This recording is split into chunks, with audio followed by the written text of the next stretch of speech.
My lords, May if I it could please just my make lords, one I'm sorry. mention. For my lords' convenience, I have prepared a list of the counsel arguing in the matter on behalf of the petitioners, along with the indicated time per counsel. It's as per the seniority.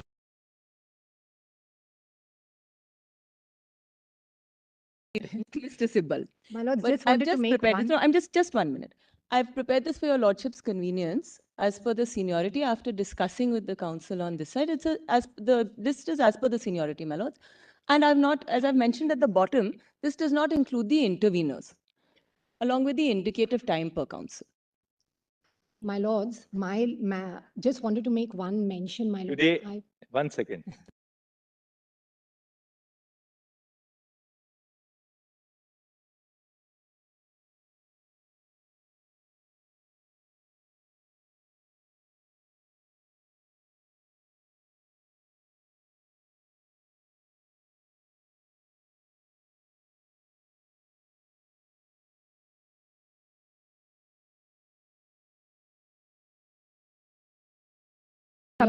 Today I wanted to make a just 1 mention. second, 1 second. We will, after Dr. Singhvi is done, we will hear Mr. Vishwanathan. But on this side, we have to complete the arguments today. We complete the wrap up the arguments of this side today. No question of going beyond today. We have now heard two learned senior counsel who have taken us through everything. Maybe a third learned counsel on this side would also be arguing. Everybody else may now, My lords, I just asked for lunch, 20 minutes. at lunch, End of the day, 10 minutes. at lunch, 1 second, at lunch, all of you please sit down and ration the time in such a way that by 4 o'clock, this side is complete. So that, no further, and then we have to give the other side enough time. So May I submit one aspect, my lord? now 1 second. If I'm having a very long telephonic conversation, my better half only does this to me, which is please now get on with your work and stop the conversation. So I'll just say on the mentioning, no more mentioning. Dr. Singhvi, please argue. I'm obliged.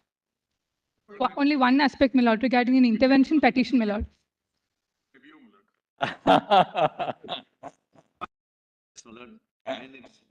May I submit, my lord, with your lordship's indulgence, one aspect regarding the intervention application, my lord. I've moved an intervention application. I'm only seeking, my lord, less than... Ma'am, there'll be 150 interveners. Please don't mention because we have to hear everyone else on the intervention now. Because, my lord, certain theoretical aspects, my lord, of... anomalies if we are not on other acts heard in just a little bit of fullness.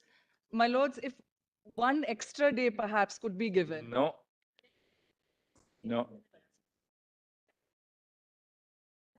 Therefore, The absolutely. heterogeneity, my lords, the lords There are Supreme Courts where the entire argument would have been over in 30 minutes. We have given now 3 days in this court. I think that's good enough. Yeah. We have. No, we had indicated from the beginning that we are focusing on one issue, and therefore we are going to deal with it. Therefore, the requirement of other interventions, other periods, the nuances is not something we are looking into. So, just expanding the field again is contrary to what we had constricted to. One of the issues which are not dealt by my learned students, one of the issues are not dealt. 1 second. If there are 9 people and 9 people want to argue for 2 hours, what's the point of taking up a matter? No, it is on. We are only seeking, my lord, a short time of... Say, from 2 o'clock to 4 o'clock, you lordship may indicate the time. And everybody follows the time. Yes. So, we don't mind. Please don't be like. Just 1 second. Just 1 second. Just let's switch off.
Dr. Singhvi, we will request Dr. Singhvi to conclude his arguments in 45 minutes by 12:15.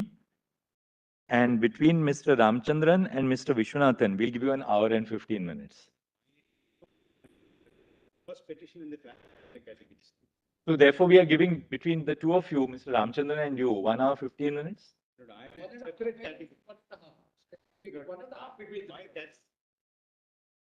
why should one person get more time than the other? Because there's a diversity of views. That's why Lordship remembers. You know, Mr. Grover, at the end of it, you have to otherwise. No, I appreciate. What we were thinking was next week, Yes, my lords. we will sit on Monday, Tuesday, Wednesday, and Thursday. Yes. Right? Next week we will sit on Monday, Tuesday, Wednesday, and Thursday. So we'll take it as we did in the case of Ayodhya. We had no miscellaneous. We were working through the week. But we are prepared to. So we must give them also time. We appreciate it. There are diversity of views on the same point. All I'm saying, don't ask us to argue for 1 hour, but everybody should get some time. Of Otherwise, course. and may I just My lords, honestly, just 1 minute. But then you can merrily go on in July. We have no problem Any repetition. because all of us are traveling in the vacation. Because my lord, the Take it up We'll take it in July. There's no difficulty. We issue as much. We may be accommodated, my lords, just on Monday, we'd be very grateful. I'll tell you why. Because after next week, this bench, Justice Kaul is traveling. My lord is not available after next week for a week. I mean, we have no problem. We'll keep it in July. Your Lordship, My lords, Monday, just Monday, my lords, pro rata, our time can be divided, the times that we have specified, the times that, subject to Mr. Ramachandran and Mr. Vishwanathan's agreement to this 1.5 hours, the rest of us will divide it pro rata and we will finish on Monday, my lords.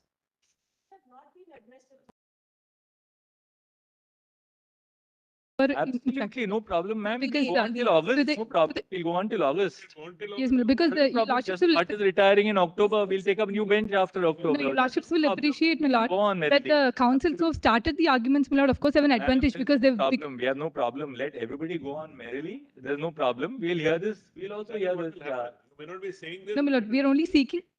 Either very clear, and I'm putting it very clearly. Chief has put it very politely. I'm putting it to you. People have to be bound by time. Yes, my lords. One. My lords, But that two, is our commitment from if the bar. On a particular side of different nuances and 10 people, it can't be that 10 people will argue ad nauseam. Then you point out only Absolutely. that nuance of it. Yes. And makes Absolutely, my lords. We are giving everybody, but when you say everybody wants to look at the time schedule given, is this a realistic time schedule? It was prepared in a different context, my lords. We'll cut it down pro rata. People also know this case has been taken up with some priority. We are trying to see to wind it up. You don't want to wind it up, then don't wind it up. My lords, Go on. my lords, we'll just take, yes, just 20 minutes. Nobody is averse to, giving 20 minutes. But when you say somebody needs 1 hour 45 minutes, somebody needs 1 hour 30 minutes. See, this estimate which you have given us is 16 hours. Correct. 16 hours of hearing.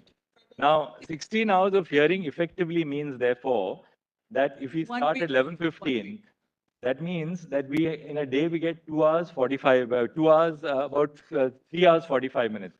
That is 4 complete days on one side. How can we do this? We've already. Time is cut down, my lords. Possible. If the time is cut down, then Stick it this to time 20 can be minutes, ma'am. substantially My lords, decreased. stick to We 20 appreciate what's falling. Just see, Vrinda, your time period, which has been given, and this is 1 hour 15 minutes. We are not denying you that. We will not deny you that. Not deny you that. Certainly, we will not deny you that. But everybody must wind up in that 15, 20 minutes which you get. That's what we are saying. My lords. When it's being rationed out, it should be equitable rationing out. Of course, we'll do that. Then why should one person get 3 hours and another 10 minutes? Because people who have no. But Mr. Grover, the person who opens, as you start, Mr. Grover, we know in every matter. Why this matter? Even in a regular civil appeal or criminal appeal, if there are 10 accused, then after the first person has argued, the others basically appreciate don't supplement some different, 20 minutes. some nuance, what is all. My lords. It can't be like this. It can't However, be. It can't be like this. After My the lords. first two finished, I think we've been taken through most of the things between Dr. Singhvi and Mr. Mukul Roy. Now you are saying there are certain nuances which everybody wants to address. That nuances cannot be addressed as if you are beginning a new case and addressing. No, my lord. No, my lord. Absolutely not, my lords. My lords, We- this we court take is it, way we'll ahead of give the US Supreme as Court. and We when will adopt that, the US As Supreme we Court. see the development, as we see how much time is being taken, we will ration times accordingly. And we'd like other counsel at the upfront, when they, before they open, to tell us what they are going to argue. Yes, ma'am. Yes. Confine it down to the time which we will ration. Absolutely. We We'll do limit it. that. We'll all My, do that. my lords, there is an You intervention know, the other thing, application. I'm telling you another thing, and that Mr. Solicitor, Mr. Dwivedi, forget this issue and your arguments. If constitution benches really have to go on, you know, with 5 judges leaving their regular work, that's why Chief Justices before me have not constituted constitution benches, because you don't know the kind of pressure. Every evening I ask, what is the filing? How much is the disposal? We don't want to add to that's the real problem in our court. Yes. The inflow is so heavy. Unless we start rationing time, you know, it's That might- impossible to list constitution benches. Then your lordship may say that after Dr. Singh leaves, everybody is rationed out. We don't mind. Get it. My lords, 15, whatever your lordship wants. In the interest. See, of time. may I just say one? Yes. All this oral hearing which is happening is meant to give some voice to the people. Correct. But our real work begins after, that, right? So don't be under the impression that if you don't get to address to your heart's content, we will not apply our mind. Our duty lies elsewhere. That once this is over, the whole court system is right now geared as though everything depends on what you say or what you don't say, which is not correct. Therefore, please keep that in mind, restrain yourself to the extent possible and present the clearest picture without taking us through too many things. If you start referring, then we will be shuffling pages. Our focus will be there. You want to argue, you look at us, make your point. Somebody said US Supreme Court, do that. Then don't refer to anything, just refer to the pages. we will do that, my lords, and subject to my lord's preference, perhaps we could take that note, cut it down pro rata, and we will finish by Monday for sure. All right, now what we'll do is, we have now indicated, we will start hearing Dr. Singhvi. Dr. Singhvi, wrap up by 12. Lord, your lordships are, Lord, really 12:30, please. keeping it on Monday. my lord. Starts at 11:40, provided it starts. Lord, your- Provided- Lordship, 12:30 then. Now, He said 11:40. yesterday, I'll be racing. yeah, we gave you a compliment of the expertise too. No, your lordship will see. I am not going to repeat a thing. I'm only saying, please count my 45 minutes from when I start. One- That's all. all right, Dr. Singhvi, we start now. Your time Only one- begins now. yes, Only Yes. one clarity, So my lord. turn to 140. So what is your lordship's direction? After this, yesterday we indicated we are going to hear Mr. Vishwanathan. Mr. Grover, you can argue after Mr. Vishwanathan. Mr. Raju Ramchandran after that for a bit. Then we'll hear. You have given us the order. That's great. Yes. No. Your lordship, Can I? one. All right. So after this, Mr. Ramchandran, then Mr. Vishwanathan, Geeta Luthra, Mr. Grover, Jaina Kothari, the order which you have given us in the. There was an initial list, my lord, which was circulated by the nodal council in which my name was included. And that seems to be, my lord, omitted from the revised list. I've communicated with the nodal council. I'm only seeking, my lord, a 10-minute Who are you time, appearing for? not more than that. Who are you In appearing? support of the petitioners, my lord. My lord, In support of the petitioners in the, What is the it? main guy. Whom? For a gay activist, my lord, from Bombay. With 50 gay activists, are we supposed to listen to every gay? No, my lord, I'm only seeking a very short time merely because No, my lord, but the tell us. theoretical aspects, my lord, of anti-discrimination law. We issue In an- particular, my lord, the theory of disgust by Mata Nuzma, only to elaborate on that, I'm only Activist, seeking but 10. Anybody who's an activist should come and address this court. No, my lord, only Now, proceed. Only That because, my lord, can't work out like that. Not like this. How much time is your lordship saying? Ma- Anyway, Dr. Singhvi will complete at 12:30 and Mr. Ramchandran thereafter by 1 o'clock. When we rise for lunch, we would have. Basically. Can No, we you can't tell start now? Grover, 1 second. You will take it and. Let's start now. By 1 o'clock, Okay. we would have completed with Dr. Singhvi and Mr. Ramchandran's argument. Now, your lordship's I would PDF. request, my lord, only 10 minutes of time, my lord, because this court, my lord, is not tell us usually it does not I'll respect tell you one arguments thing. of Look, councils. we That are is why. also not ignorant. I've read Mata Nazbom extensively, and I still continue to read Mata. After my day's deed is done in the court, this is what we sit down and read to get some sanity in our mind also at the end of the day. I'm For only, Mata Nazbom, do you have to keep on interrupting by the minute over here? I'm appearing for a gay activist. I want to show you Mata Nazbom. Of course, just give us a note. We'll read it. My lords, Only when it indicates my That's a lords, matter I'm of also joy for hearing us from to one read. of It's the a matter of joy interveners. for us. 1180. As Justice Bhatt PDF said, you know, 1180, Malas.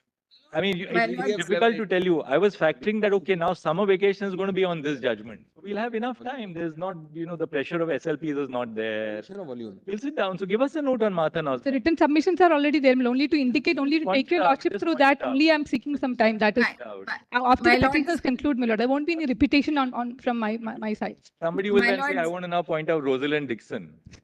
Why just My Martha? lords, I Somebody will will say, seek I want to indulgence of point my out lords Bruce only for 2 Ackerman. minutes, my lords. All right, PDF we'll love to 11. hear it. I mean, I have this all of it threatening to fall on my head in the night. You know, I've got such a pile of unread books. PDF page 1180. Let me rush Yeah. through one. Chalo, Would your lordships continue PDF on page Monday 1180. also? yeah, we'll start on Monday. My lord's prerogative, my lord, Monday is a working day, my lord. My lord, There's also working. No? no, my lord, it's admission day, my lord. There are several matters, my lord, which are already. All right, we'll see, solicitor. But let this start, my lord. On our side, your lordships may give us. Solicitor, have you ever seen us being unreasonable in the court? Then, just we have to put a little pressure on everybody so that yeah. Your lordship would not curtail us, but I'm confident about it. Your lordship has binary request. One request. Otherwise, for we argue, are one answerable request to our not own to argue. conscience, solicitor. We are Your lordships never will would until be we guided feel that by- we have heard a matter fully. We'll, Now, Malas, 1180 PDF. All I'll right. just raise through, Malas. just 1 second. What do you want us to open, Doctor? 1180, Malas, PDF, that compilation of last evening. 143 that we were. I'm grateful. 142 is over, 143 and 144 gets Malas, Volume, Baroness Hale over. not precedent, volume 4, foreign. Where are the volume 4 here? Foreign. Yesterday evening, Baroness Hale, PDF 1180, para 143. Volume one. Volume compilation 4. Volume 4, foreign judgments. Yes, it's actually open. It follows, Just a moment, please. 143 you were reading. huh? correct. That's where we stopped yesterday. Correct, please. May I read? Yes, please. Yes. It follows that a homosexual couple whose relationship is marriage-like in the same way that an unmarried heterosexual couple is marriage-like are indeed an analogous situation. Any difference in treatment is based upon their sexual orientation. It requires an objective justification if it is to comply with Article 14. Whatever the scope for a discretionary area of judgment in these cases may be. This is very beautiful, but it can be transplanted subject to my Lord discretion to the Indian Supreme Court, to our Article 14. Whatever the scope for a discretionary area of judgment in these cases may be, there has to be a legitimate aim before a difference in treatment can be justified. But what could be the legitimate aim of singling out heterosexual couples for more favorable treatment than homosexual couples? It cannot be the protection of the traditional family. The traditional family is not protected by granting people, 43. which is denied to people who cannot or will not become a traditional family. What is really meant by the protection of the traditional family is the encouragement of people to form traditional families and the discouragement of people from forming others. There are many reasons why it might be legitimate to encourage people to marry and to discourage them from living together without marrying. These reasons might have justified the act in stopping short at marriage.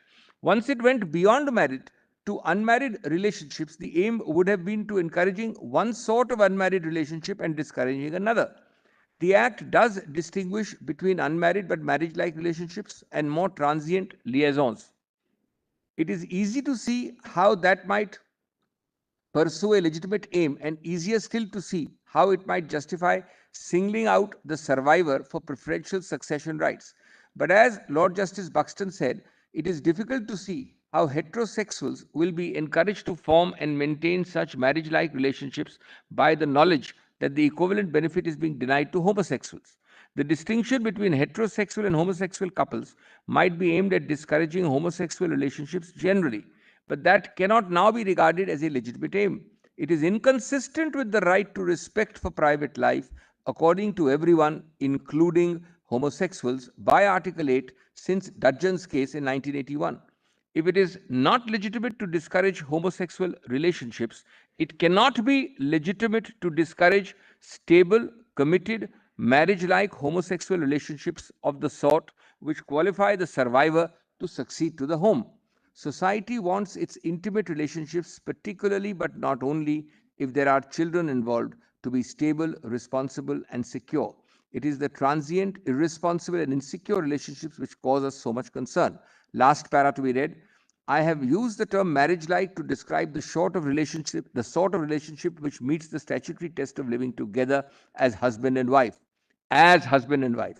Once upon a time, it might have been difficult to apply those words to a same-sex relationship because both in law and in reality, the roles of the husband and wife were so different and those differences were defined by their genders. That is no longer the case. The law now differentiates between husband and wife in only a very few and unimportant respects. Husband and wives decide for themselves who will go out to work and who will do the homework and childcare. Mostly each does some of each. The roles are interchangeable. There is thus no difficulty in applying the term marriage-like to same-sex relationships. With the greatest respect, I Dr. Singhvi, this was a case where Yes. the Act squarely applied to unmarried relationships. Yes. And the principle was that if you're unmarried, if the Act applies to unmarried relationships between heterosexuals, Yes. there is no basis to exclude unmarried relationships among homosexuals. It is the second last Right. formulation of That's the what Lordship is really sentence said. which I'm concerned about, that when you have a particular paradigm applying to a heterosexual group, your Lordship, Malas, absent something very special, will find it discriminatory not That's to apply why it the to judge another. uses, Baroness Hale uses the expression marriage-like relationships. Yes. So these are not marital relationships, marriage-like relationships of heterosexual couples who are in a stable relationship, but who are not married. They said that therefore, if you are extending protection to heterosexual couples who are in a marriage-like relationship and therefore not married, there's no basis to deny it to homosexual couples who have a marriage-like relationship but who are not married. I'm grateful, Malas, that's one. But Malas, the language of the paras I've read yesterday and today Maybe are also very, capable of Malas, extension, you're right. and your Lordship is not bound by these judgments. Your Lordship will find persuasive value to the extent your Lordship finds. Now I turn to that article, Malas, which according to me is one of the most well-written articles on interpretation. On reading down, reading up, what your Lordship Well, which is that article now? treaty compliant, or in our case, constitution compliant reading. Constitution compliant reading. Kindly hand over. Malas, it's better to use the hard copy. I'll read only 3 sections, a few pages of it. Kindly hand over. Oh, okay. Sorry, I was just.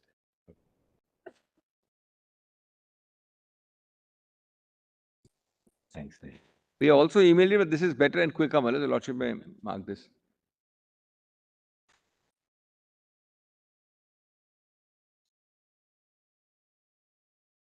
The judgment is done. That is done. That is over, Malas. Now,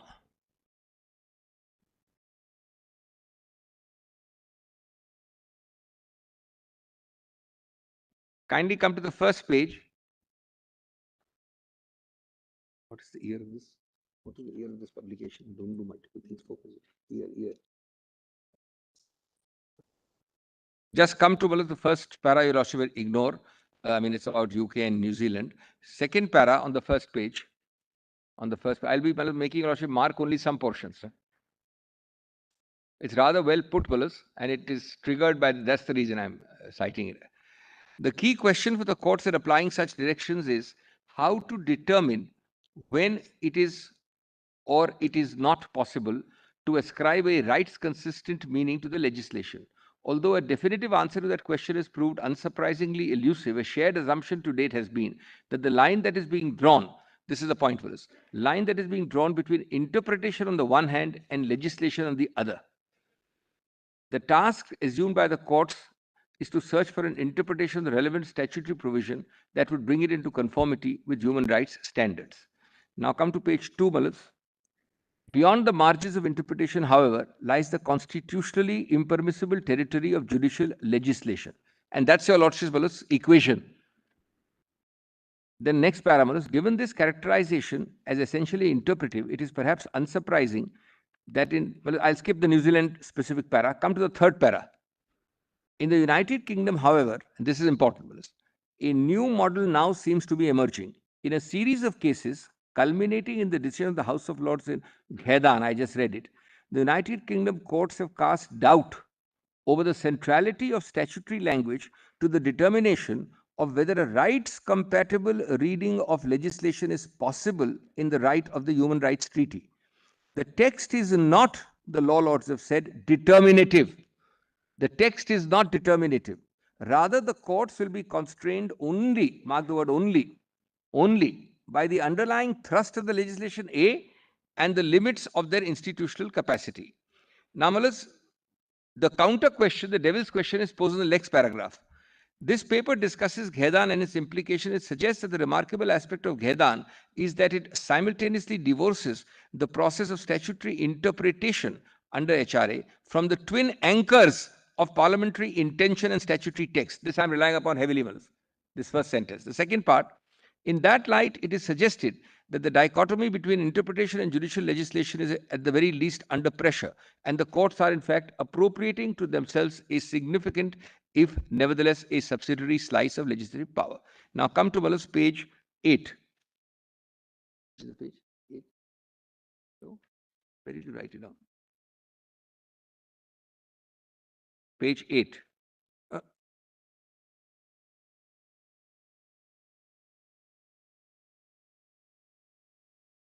Of the 4 law lords in the majority, Yes. of the 4, page 8, 8. Roman, big Roman 2.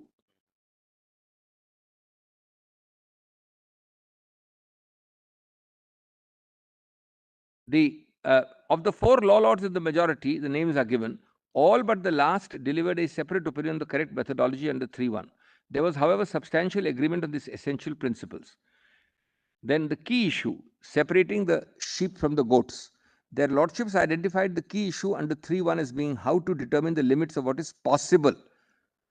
The scheme of 3 and 4 of the treaty envisages that there is a Rubicon which the courts may not cross. What is not, however, spelled out is the test to be applied in separating the sheep from the goats. Parliamentary intention is not the touchstone. This is another red herring which your lordship may have to deal with in the present case. In investigating the line between the possible and the impossible, Lord Nicholas and Lord Stein held that the courts were not constrained by the intention of the Parliament that enacted the legislation. Very, very important. Lord Nichols distinguished the required approach in this respect with the orthodox approach to standard statutory interpretation, which involves seeking the intention reasonably to be attributed to Parliament in using the language in question. In contrast, Section 3 may require a departure from that parliamentary intention. The key question being how far and in what circumstances. This is because there is another and countervailing parliamentary intention which needs to be given full weight. Namely, the intention reasonably to be attributed to Parliament in enacting 3. So it's an objective test being brought in. Objective. Now, nor is the statute. The second thing which is not determinative is statutory text. And it is quite interesting and astonishing, though now in a constitutional context, American English courts are saying this. When we were brought up, it would be sacrilege to suggest this to an English court. Remarkably, their lordships held that the language of the statutory provision at issue is not the touchstone in deciding which it is not possible under 3.1. This holding had a number of dimensions. Further, their lordships expressed concern about excessive concentration in a literal or technical way on the linguistic features of the statute. Rather, Section 3 requires a broad approach, concentrating amongst other things in a purposive way on the importance of the fundamental right involved. So intention one way, statutory text one way. Now we've got a third test, importance of fundamental right involved. Secondly, their lordships stressed that the proposition that ambiguity in the statutory language is not a prerequisite to the operation of 3.1. Ambiguity is not your lordship's pole star. Thirdly, 3.1 might thus have a role even if the statutory language is not capable of bearing 2 meanings. Lord Nichols says, once it is accepted that 3 may require legislation to bear a meaning which departs from the unambiguous meaning the legislation would otherwise bear, it becomes impossible to suppose that Parliament intended that the operation of 3 should depend critically upon the particular form of words adopted by the parliamentary draftsman in the statutory provision under consideration. That would make the application of 3 something of a semantic lottery. From this, the conclusion which seems inescapable is that the mere fact that the language under consideration is inconsistent with a convention-compliant meaning does not of itself make a convention-compliant interpretation under 3 possible. So this is impossible, I'm sorry, impossible. So your lordship's ultimate guide star is intention, no. Text, no. Parliamentary, well, is overall purposive theological, no. But the ability to achieve a convention compliant result. A convention compliant result. Next page, Willis, at page 10, I'll just read the quotation. Fourthly, their lordships considered that 3(1) empowers the court, if necessary, to change the meaning of the legislation. This is actually the heart, the legal heart of this case is this, Willis, interpretation, how to look at these sections. 3 enables language to be interpreted restrictively or expansively, but a 3 goes further than this. It is also apt to require a court to read in words which change the meaning of the enacted legislation so as to make it convention compliant. It is apt to require the courts to read in words which change the meaning of this enacted legislation so as to make it convention compliant. In other words, the intention of Parliament in enacting 3 was that to an extent bounded only by what is possible, a court can modify the meaning and hence the effect of both primary and secondary legislation.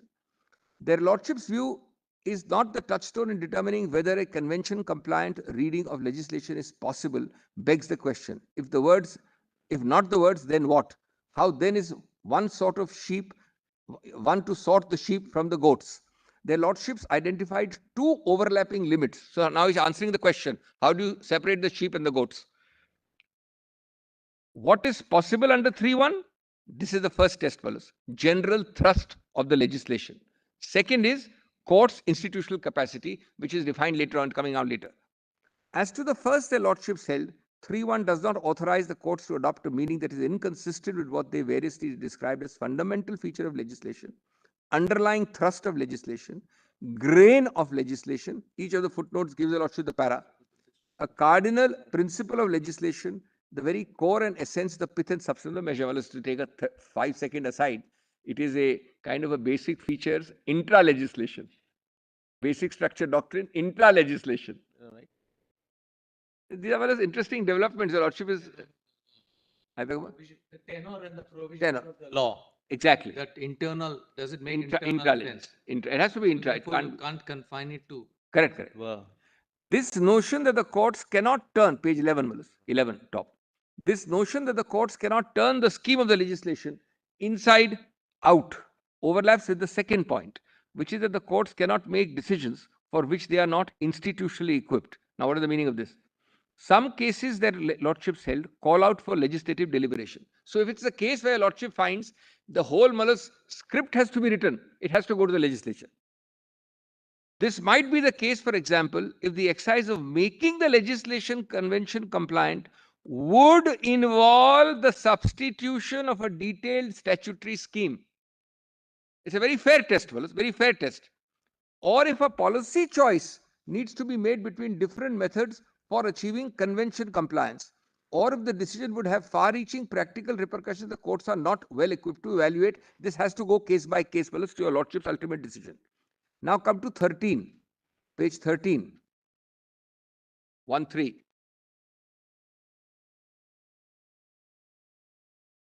In Ghaidan, however, lower part, second half of the page.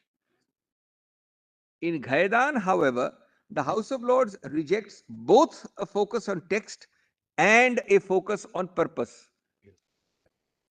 I'm sorry, Justice Kohli doesn't have page 13, lower part. I'm just doing a little bit of speed reading, Your Lordship's permission. Now, Your Lordship, teleological purpose, Bennion. So even that is out. Both a focus on text and a focus on purpose. This creates something of a puzzle as to what their lordships might mean when they say that the interpretive possibilities created by 3 are limited by the underlying thrust, 1, of the legislation.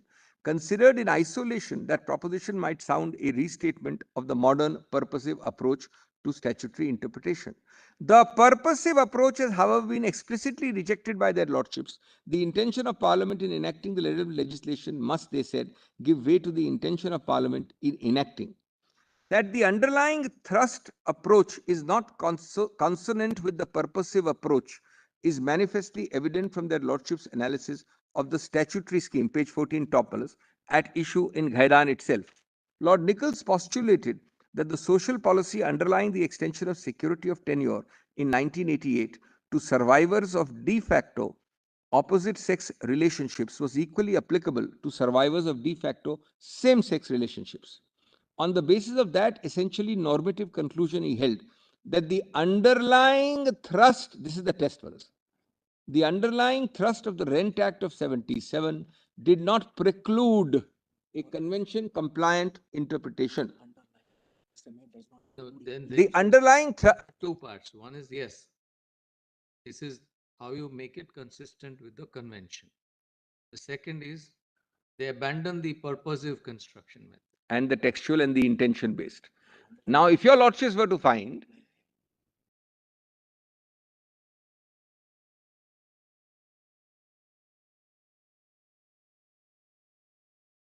Was it? Diametrically. well, It if stares there's a at your prohibition, I'm just I would asking say, the I would question. say, in fairness, the answer would be no. Then If the language is diametrically opposite. interpret it to No, choices the of the lordship court. is, when your lordship puts that question, I am answering it saying that diametrically opposite must mean prohibition. The prohibition, there could be. Prohibition. We are looking. Answer has to be let no. us, let I'm us- not here, Malas, to suggest your lordship that your lordship has a prohibition and your lordship is then overriding it on the basis of interpretation. Then your lordship may be able to override it for Malas some second argument. It's not the only answer. Second answer is But if your that lordship provision, as not constitutionally compliant. then Malas, when there are we- two ways of looking at this. One is that we challenge it on the ground of unconstitutionality, as we are doing the notice and objection provision to which I have just returned. Your lordship will then apply that test. The first test, my lord, Justice Narasimha is asking me is intra-legislation. To that, the answer would be there's a prohibition, and I still ask you to only interpret. Your lordship may have How can difficulty. we confine to that concept that if there is a prohibition, then only we say that it should go back to the legislative right. drawing board? Because, No, if it's not constitutionally compliant on the larger challenge, no, your lordship can strike it down. let me complete. We are focusing our gaze on the only provision. In Gaidan, it was possible. Gaidan, the question was simple. And also Gaidan was not essentially concerned with matrimony. Essentially, it was concerned with protecting tenants and whatever was the consequence if one of them who was living in a relationship died. So therefore, it was possible to not even go into the internal mechanics of the concerned enactment. Here, perforce, whether you like it or not, we will have to insert ourselves into the mechanics of. Therefore, Yeah. Malas, therefore, two things. Ghedan, the underlying, although the issue was Rent Act, the underlying thrust was found by all 5 judges to mean that you cannot discriminate between heterosexual couples Given. versus homosexual couples in the interpretation of that act. Number 2, the question would be if your lordship found that SMA, the underlying thrust is not this, or the SMA precludes that underlying thrust, then your lordship would go one way. If your lordship, however, were to find that the underlying thrust of SMA does not exclude, and that's the heart of the answer to my lord's query, Preclude as- does not preclude or exclude a same-sex couple, that's follows, therefore, that choice ultimately See, follows the, If presented the way Gaidan is presented, we have no difficulty. But if you take the steps in Gaidan, which is the internal sense of the enactment, then we will necessarily have to go into the other two provisions. different acts, lordship naturally, this is Ghedan is something Then- else, this is then something else. Then I'm only on the the approach. route to which inter- we may have to take is something else. Well, I'm only giving your lordships a approach to Yes, you're interpretation, right. which should commend It's- your it's lordship, quite a obviously in a novel- different context. It's a Obviously very novel approach. novel approach and in But different having context. said that, here you're really leading us on the path of statutory interpretation. That's true. Statutory interpretation, not based on text, not based on intention, Go beyond. not based on original intention, not based on purposive teleological So you're interpretation. really asking us to read into the statute the expression spouses for really man and woman. So And does the therefore- underlying thrust of SMA exclude your lordship's reading or insertion or understanding of that construct? Is the Because case? your principal premise is that when the legislation was enacted in 1954, Yes. the object of the legislation was to provide a form of matrimony for people who are not falling back on their personal law of marriage, Absolutely, absolutely. right? And not, Special categories. you are giving Parliament was intending to provide an avenue to people beyond Beyond. your religious, the religious governance of marriage, so to speak. There was also an aspect of endogamy. Yeah. Yes. There was Yes, an aspect yes. of endogamy yes, which yes. we cannot ignore. Yes, yes, yes. So yes. it was an all enfolding kind of a legislation. And it cut across so many spectrum because it was intended to And be a very therefore, special after category. 1954, in the last 46 and 69 years, our law has really evolved to recognize the fact when you decriminalize homosexuality, you also realize, well, these are not just one-off relationships. This also comprehends a stable That's relationship. because you go back and Therefore, say, yeah. By decriminalizing homosexuality, we have not just recognized fleeting relationships between consenting adults of the same gender, right? We have also recognized implicitly, therefore, the fact that people who are of the same sex would be in stable relationships. Now, if the object of the law in 1954 was to bring in its fold people who would be governed by a matrimonial relationship apart from their personal law, Lordship. then surely that law is capable of being broadly read according to you, so as to take into account more stable relationships Let me put it of bluntly. the same very sex as grateful. well. Let me put it bluntly. When you enacted the law, you did not, in the debate in Parliament, in the writing of the draftsman, when I get up and speak on it, may not have got homosexuals in mind. You may not have considered them. Way of That looking makes at no it. difference. You may Another not. way which you are perhaps propounding is this provided a framework, but that framework is of the concept of marriage. The Exactly. concept of marriage transcends As it. contemporary understanding to It's an evolving comprehend- dynamic concept. to Absolutely. comprehend an evolving idea of Dynamic, marriage. very dynamic concept. So used in a constitutional sense, it only provides a framework. Framework. And that framework is broad enough to, assimilate later developments. I So it don't want to. transcends the existing. I don't want to sound well. That is really well put with respect. The provision of a framework which departed from the existing framework already, because it took care of personal laws. Now, in that framework, are you cast in stone, or are you in an evolving dynamic picture?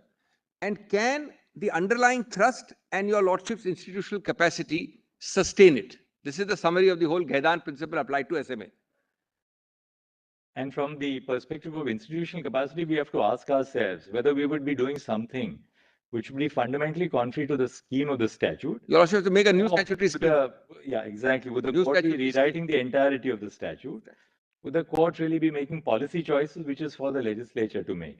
Lordship. So long as we don't straddle that line, which divides policy from the judicial process, you're still within the fold of it. I'm very grateful, which is why they have put this second test. The But first test equally, was I enough. think the impact of Put a Ghaidan line. is to liberate the court Yes. from the very, very traditional approach Yes. of looking at everything as a matter of statutory interpretation. Therefore, purposive interpretation also falls back on interpretation of that statute and the language of that statute. That is important, Malas. That teleological and purposive also, which is supposed to be in play advance, again- falls back. I'll play a little bit of a spoiler. Ghaidan provided the framework for the introduction of a law in 2004, which assimilated all these developments, which led to the blessing of statutory recognition of these kind of partnerships. And then it took another 10 years for these to be recognized as marriages. So that too is an aspect which we will have to keep somewhere in mind. Absolutely, Malas. Your lordship, that's the difference. It's a holistic thing your lordship keeps in mind.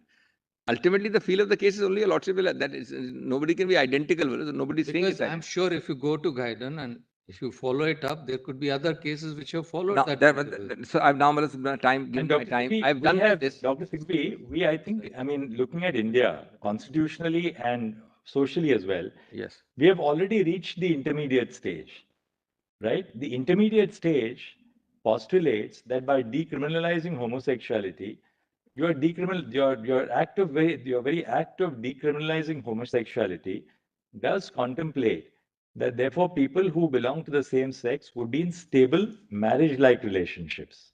Marriage-like is the operative word. Right, marriage-like relationships. Live together.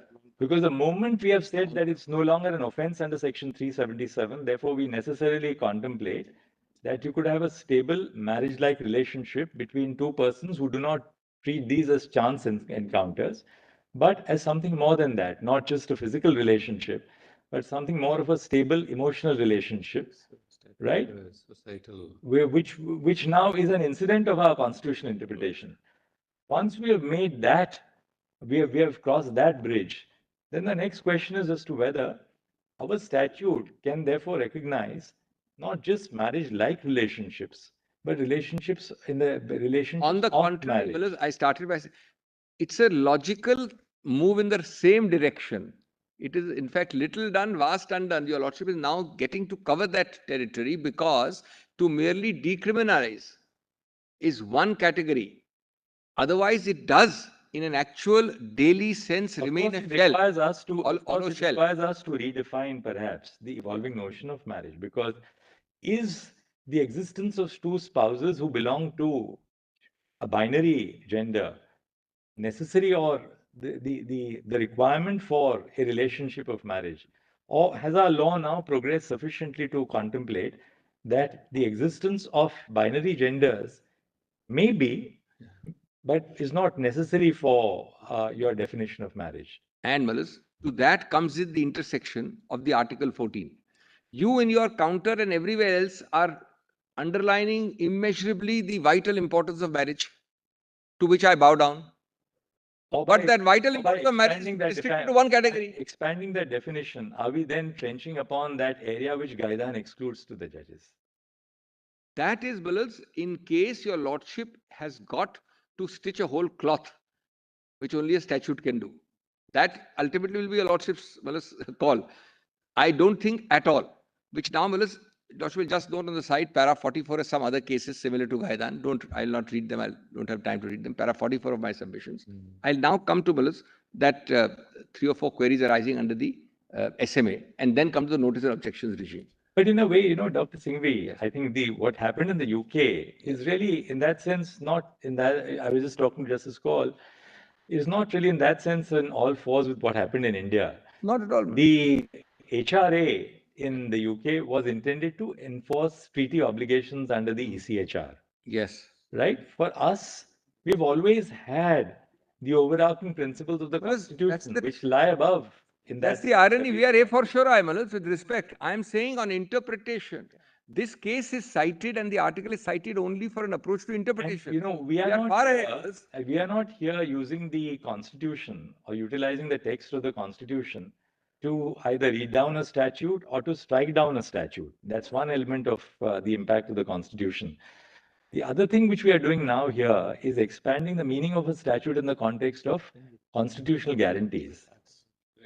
And in that, you are saying be liberated from the bare text of the Constitution or the notion of parliament. The first part of what I argued yesterday was dignity, non-discrimination. See, in the backdrop of constitutional interpretation, we have never used the originalist doctrine, right? India, unlike say what Justice Kalia said, we have never regarded ourselves as bound by an originalist interpretation. Kalia is an extreme example. In which case, Dr. Singhvi, if we have never been bound by an originalist interpretation of the Constitution, should we be bound by an originalist interpretation of the statute? Which is in that sense subordinate to a Constitution. And he, Their Lordship knows that a court of one. He said, if I'm the only one, I'll always stick to this original intent. Court of one. So, your basic, all that I'm saying is, one, because I've done the constitutional aspect, yes, unless your Lordship anchors it in the values of 14, 15, 16, 19, 21. That's the first part. But to put it really bluntly, is the relationship between a man and a woman so fundamental to our law and therefore the Special Marriage Act that for us to comprehend that it will also include a relationship between a same-sex couple would be completely redoing the tapestry of the legislation. So this is say yes, then obviously we cannot. The underlying agnostic thrust is the underlying agnostic thrust of SMA, antithetical to your Lordship's recognizing what Article 14 normally will always include, namely same-sex persons enjoying the same importance and benefits of marriage as different sex persons. That's the long and short of it. As an aid to interpretation, I've only cited one case which says, and only interpreted statutory out of the Constitution. Does the underlying thrust, alternatively, an interpretation of SMA, prohibit or preclude your Lordship from doing so? Or is your Lordship's institutional capacity so compromised by a particular case that your Lordships cannot do it? That's the fourfold way, connecting yesterday and today. And really your argument is that, the institution of marriage in itself is so very important that my to pra- deny it to same-sex couples would be really contrary to fundamental constitutional Well, values. sorry to interrupt, my Lord the Chief Justice, but my note yesterday, I said it, para 15 lists 7 important indicia of marriage, and the appendix Correct. lists more. Their counter says so. I rely on it heavily. The question is only exclusion. You have it for that side of the table, you don't have it decided. Para 15 of my submissions. My Lord were kind enough to note it down also by hand. Now, there, without that, if I was to straight away jump into an interpretation exercise of Ghaidan, it would be wrong on my part. I'm completing my All right, argument. Dr. I'm Singhvi, going we're just reminding you it's 12:17. No, Now, Gedan is over. This article No, no, is done. therefore, We've got the trust. Now, what's the next one? the next one. Now, let's very quickly. One, I'll be very pointed. Justice Bhatt put a question to me about Justice Lahoti's order. That's 2005, 3 SCC 313. That yesterday's date. Don't bother, just I'm giving a copy to your lordships. Just note, it was a different case. Justice Bhatt said so yesterday. It's a different case. Context was different. It was really about, again, a tenancy law invoked by. This was in the absence of the domestic. Deserted wife to claim tenancy, etc. But leave that, Para 1, your lordship will note, the words are evocative. I'm just moving on. Just para 1 of that, Dr. Singhvi, what exactly? 2005, 3 SCC? 2005, 3 SPC 313. Just note para 1. I'll read it fast, lordship need not open it. I'll just read it for lordship. Only para 1. The law, it connects with what I'm saying, and therefore your lordship put this question to me yesterday. The law does not remain static. It does not operate in a vacuum. As social norms and values change, laws too have to be reinterpreted and recast. Law is really a dynamic instrument fashioned by society for the purpose of achieving harmonious adjustment, human relations by elimination of social tension and conflicts. I'll leave it at that, That's just a. The second thing, my Lord Justice Bhatt put to me. My Lord, remember that passage, so I've traced it out. That's only. Secondly, my Lords put to me.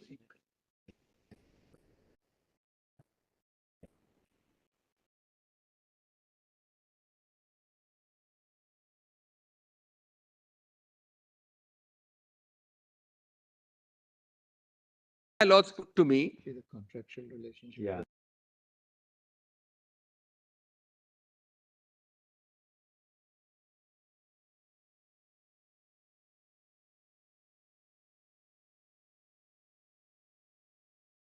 It's our Gaidan moment in a different right. context. It's our Gaidan. This is a kind of a Gaidan. I mean, it's a little, your Lordship is right. That's a tenancy case. But You see, the interesting part is this predates the Domestic Violence in Act. Domestic. That's what your Lordship put to me yesterday. That's the point. That's the point. So they static, dynamic, moving. That's the whole point. Second, my Lord put a question which will have to await research. I can't give a Lordship a definite, but was one of the examples I found. For example, in one narrow case of standard personal accident insurance, what my Lord put to me, is there a statutory regulation? There is by IRDAI, not in the mass of others, but in that, which use the phrase legally wedded spouse. Now, I will make that chart and give it later. I'm not considering, suppose your Lordship were to hold that SMA includes this form of marriage. They would be legally wedded spouse in the sense that your Lordship, after your Lordship's date of may fall within that again. But that is one of the few regulations which has the phrase. The large bulk doesn't. Where that phrase is there, it will depend, on your Lordship's judgment. But your Lordship's judgment, according to me, even where it finds same-sex persons in marriage valid, would be covered under that. I've given you a specific quote of a particular IRDA regulation. The third thing, is how to apply this gender.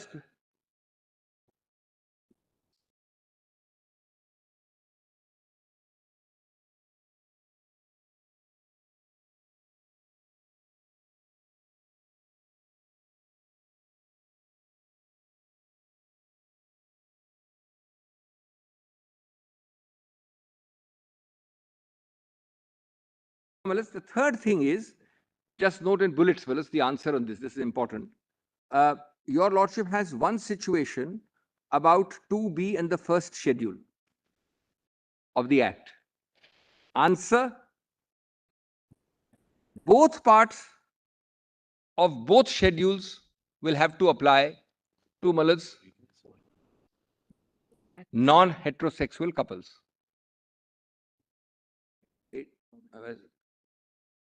The prohibited category yesterday also discussed. Yes. Two parts, both parts of both schedules will have to apply to non-heterosexual.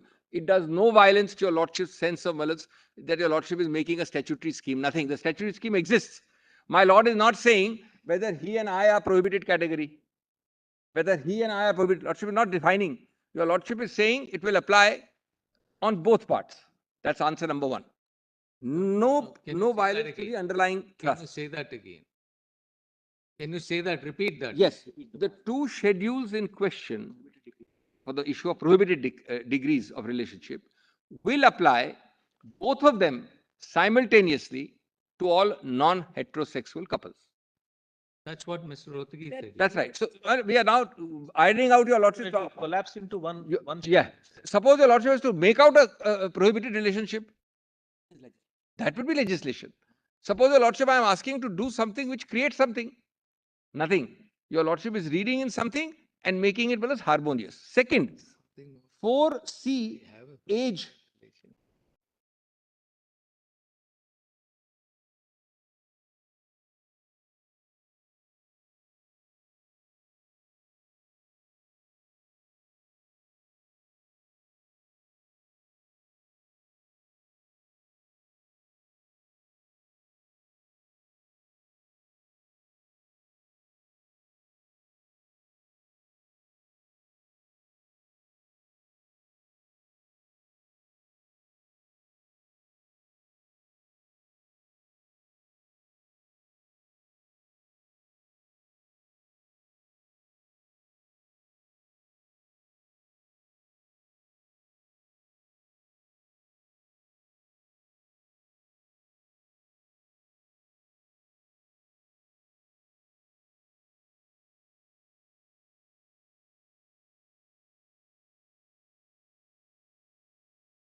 4 items. One I've done with prohibited degrees. Second is age. There are the 4 questions there was. Age, the simple and the correct solution is Balas, that whichever of the same sex couple is involved, that age will apply. Sorry? First is Age. prohibited degree. I That's meant both. Second is Balas, age. Whichever of the same sex couple is involved, whether it is 2 ladies or 2 men, that age will apply, be it 18 or 21. I'll come to the gradations in a minute. Give me a minute.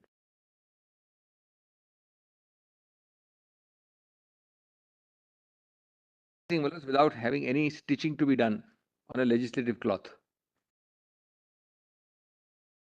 Third, now the question may arise, what about trans categories? The trans categories, my your Lordship will hear other people are there. My own humble submission would be, in 99% trans categories, your Lordship is able to slot the person as per the gender which he or she professes, says belongs to, claims, etc. Because a trans means a man's body but inclined to be a woman, or vice versa. So if your Lordship were to then follow that slotting, and if the person is a man, otherwise biologically in say leaning towards the feminine side, then the age of the feminine will apply, or the age of the male will apply, vice versa. The fourth point here is, the fourth point is that your Lordship's will keep in mind that I am focusing on what is all these petitioners? They are focusing on the discriminatory parts of the provisions. We are not challenging every provision or interpreting every provision. We are challenging the discriminatory portions of the gendered provisions.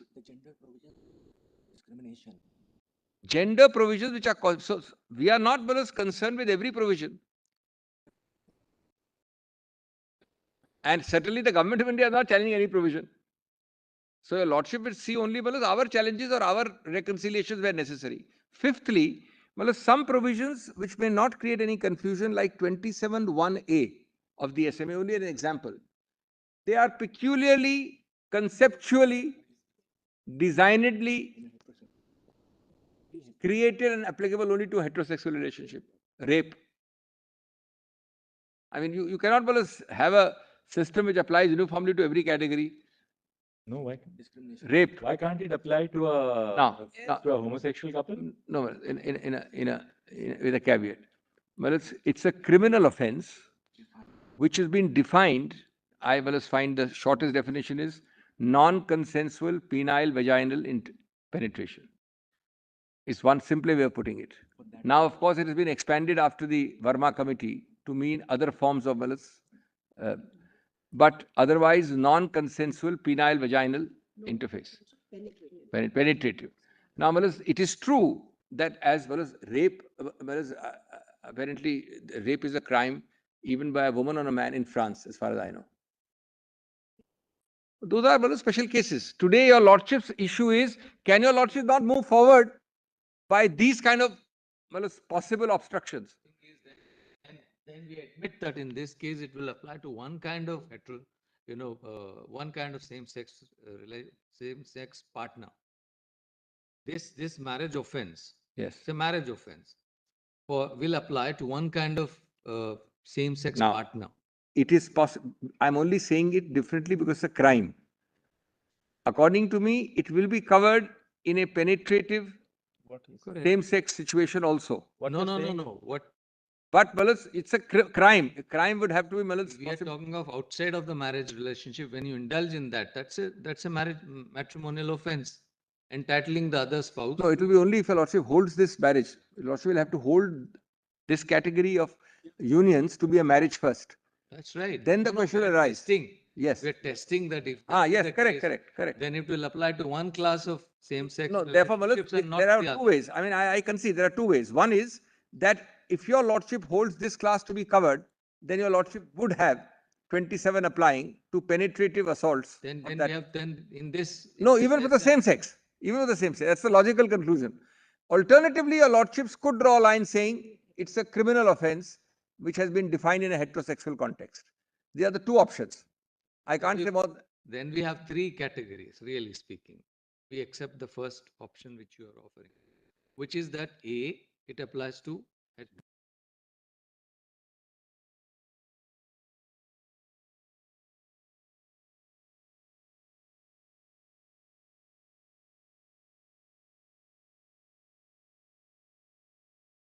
the male. If it otherwise satisfies the definition. But it will not apply. So there are three meanings to the same enactment.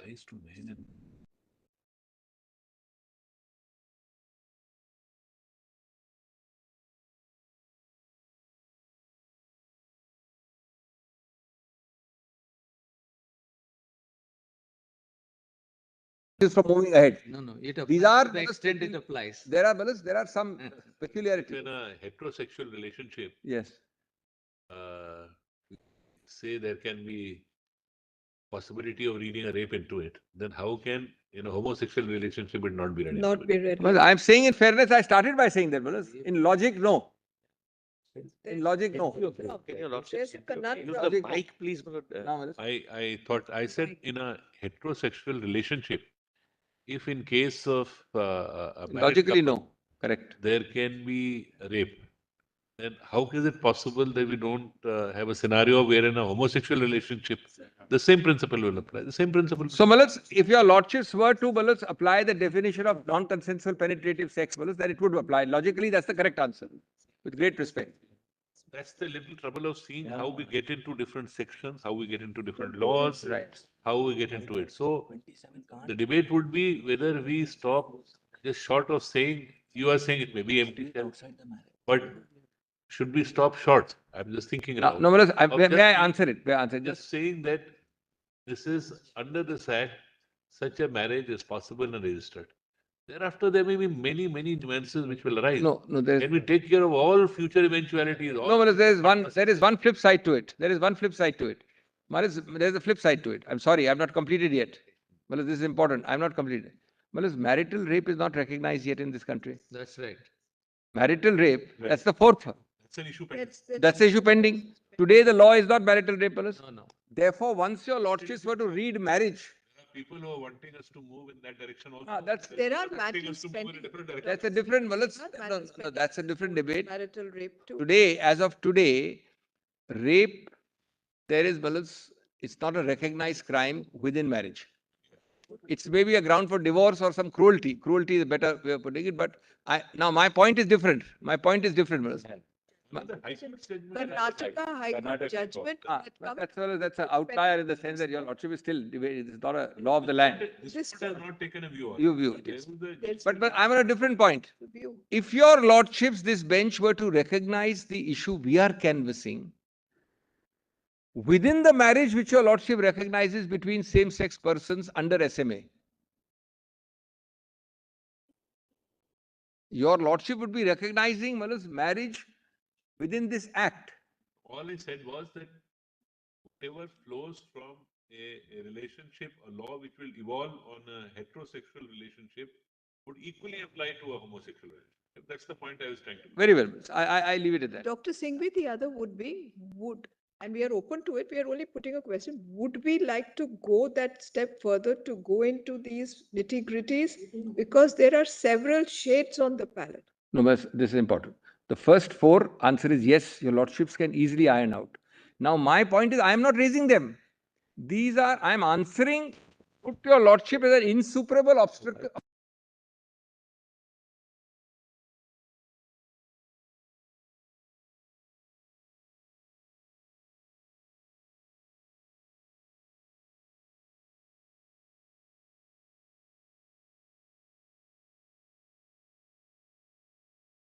To your lordships to proceed. There are, but these things will happen. These will be ironed out in the goodness and fullness of time. Noted your argument. That's all I'm saying. I'm not raising it, Malas. There is a flag I'm in to- repulsion there on is this. a- Stopping short of many things is just an empty shell. Right. If we agree with you. If we start. Now, Malas, a few words and I'm done on notice and objections. The very important part. This is very interesting. Malas, notice and objections. We are one of the few petitions where we have challenged it. Will be in very Go serious back to trouble your then. written compile.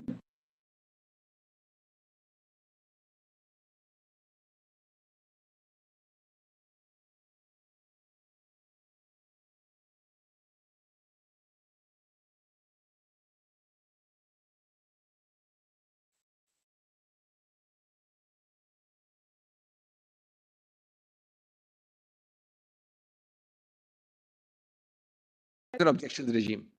Very interesting, Malas, and very pointed. Malas, I will not read sections 5 to 9. And thereby save time. Your Lordship knows 5 to 9 well, Malas. Just note one thing. Which para are you reading? Malas, it is dealt with in para 47 onwards of my note, which is page 442 of your Lordship's PDF. Now, let me oralize in point form, Malas. First, your Lordship has got, Malas, Parsi marriages, Christian marriages, so many other different kinds of marriages. No other requires a notice of prior intent to marry. I'm saying something very different. Allow me to develop this point, Malas. This is, Malas, peculiar to the SMA, that before I intend to marry you, I must declare this intent publicly and wait. Number two, and there are all the other provisions of conspicuous place and all that you'll also notice, and newspaper and all that stuff. Forget that. 5 to 9. Point number 2. At the constitutional level, Malas, This is probably a throwback from the English era. Completely Area that you put out the bans, English. Malas. invite objections. Well, it's reducing it almost to a sale of a house or a civil suit dispute. But anyway, that's a different issue. Malas. Let me, Malas, say what I'm saying. Look, this is a different issue. We have not filed a reply. This is tagged. That's all right. But It's a this legal is issue. entirely a different issue than the same-sex marriage. It's This a- applies it's a- to even heterosexuals. Yes, etc. yes. Yes, of course. So that It's he a may pure not. legal issue. No, Malas, It's a pure please. legal issue. So that he may not address. Well, there the arguments. My will be learned friend different. has filed a reply. It is a constitutional issue. He has No, filed a reply. And it's Malas, can I just, in the middle of Yes, my yes. argument, allow me Yes, to complete? yes, Dr. Singh. Now, Malas, what's the constitutional issue I'm making? It's a very interesting one, Malas. This part is unconstitutional because before a formal entry into what I consider a vital form of society, marriage, you are invading my privacy by directing me that I must declare my intention in public domain for objections to be invited. Malas, which married couple, Malas, he and I are marrying in the heterosexual sense. When do we have to announce first to the world that we intend to marry and we are waiting for 1 month? In the heterosexual world. Forget heterosexual, Malas, in personal marriages, Malas, under Christian Act, under Parsi Act, under other acts. Why should I say, why should I? It's my personal decisional autonomy. It's my decisional autonomy. It's the heart of my privacy. It's the heart of my privacy to decide with whom I associate, when, how, after how much time, into matrimonial, Malas, union. Be it of the same sex or the heterosexual sex. Malas, it's taken, as my Lord put it, as Post a marriage, there can be a registration. Now, the next point, that's the next point. Dr. Singhi, was this clause section there in 1872 Act, which is repealed now? I'll just check it. I believe it was. I believe it was. 99% it was. It was. And Malas, I'm grateful because it's really a direct hangover from that Raj situation. But Malas, your Lordship are nowhere near privacy and all the 9-judge judgment and Puttu Swami and the dynamic. We have now a totally different world, Malas. Now, It's based on patriarchy. I beg what? It's based on patriarchy. Patriarchy. Now, that's now the third point. Your Lordship has in this act, as in other acts, a section 4, which says that you cannot marry if you are related, if your age is below 18, what are those conditions of marriage. My Lord has exact counterpart provisions in Christian Act and Malas Parsi Act. Conditions of marriage. My third point is, Malas, if you have conditions of marriage and you are requiring an affidavit to be filed that I satisfy all these conditions of marriage, the form is given. And if those conditions are found false, either spouse or even the outside world can challenge and get voidness or voidableness, as the case may be, then what is the purpose served with this prior objection, Malas? So now I'm on purpose, on just common sense. After 1 month, suppose I don't give a notice, I marry. After 1 month, Malas, everybody settle down. After 2 months, somebody said that these conditions are not satisfied. No, who can? Who can approach the court then? No, but Malas, even after, anybody can approach, Malas.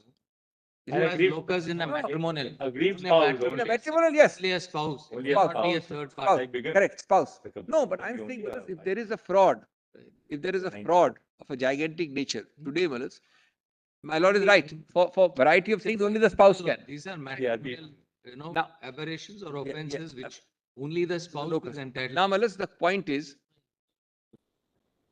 that's correct, that's correct. That's correct. Absolutely. That's correct. Now, my point is, I am at the moment, what are you serving by this 5 to 9?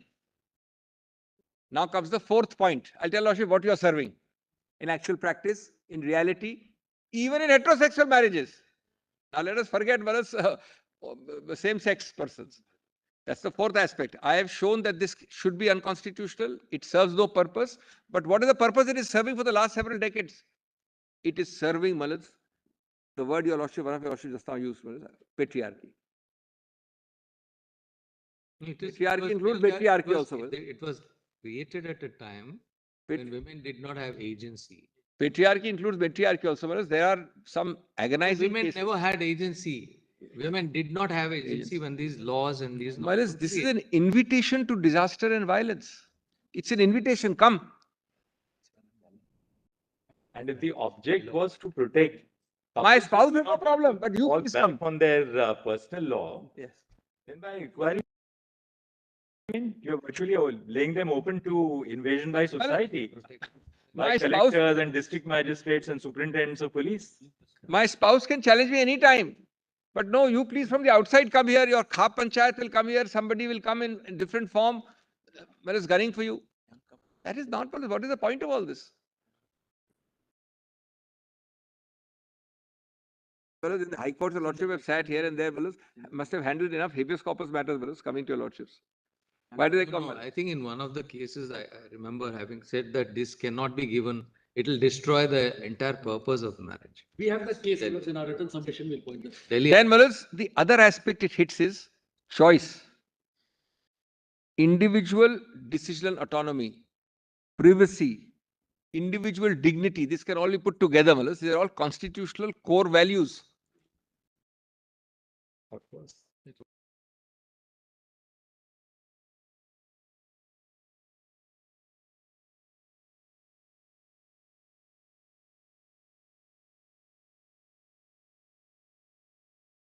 Interest. What is that supervening interest? I have not been able to find out till now. There is no supervening interest here.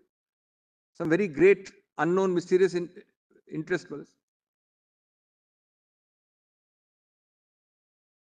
Now, to very quickly come.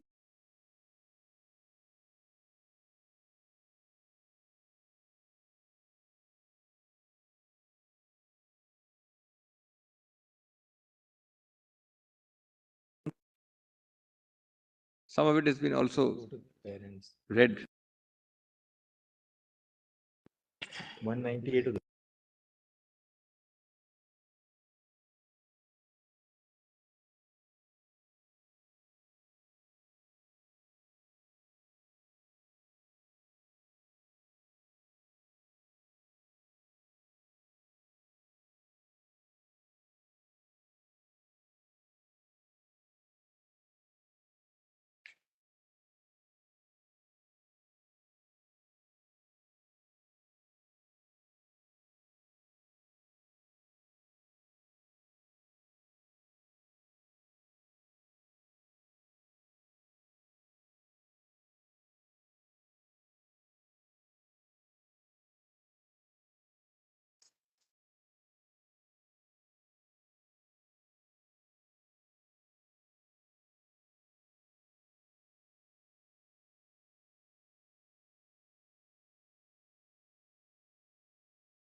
The 47 to 56 of my note is what I've just finished oralizing. Now turn to 58. Yes. 2 minutes. At one place it is there. Yes. I'm sorry, 56. 47 to 55, I have finished just now. Come to 56. Yes. These cases, your Lordship may see at your leisure, are important. Just note the principle. Yes. Intimate decisions from non-consensual public scrutiny is para 56. I hope my lords have got it. Yes. And in particular, marriage is dealt with by Your Lordship Puttu Swami in that para given there. I've given all the paras 271, 297 specifically. Then, the right to privacy is not limited to private spaces but public spaces. It's been read, District Registrar need not be read. Navtej has been read fully, but just note the point. Then public-private divide is 58, fully covered already. That Mr. Rodgi did, leave it. There is an important phrase I've used, in 61, right to informational self-determination. That's Puttu Swami, para 248. Puttu Swami, para 248, right to informational self-determination. This notice and objection regime is directly the heart of it, And then, decisional autonomy is 65. That's the social context, including all the invitations to disaster.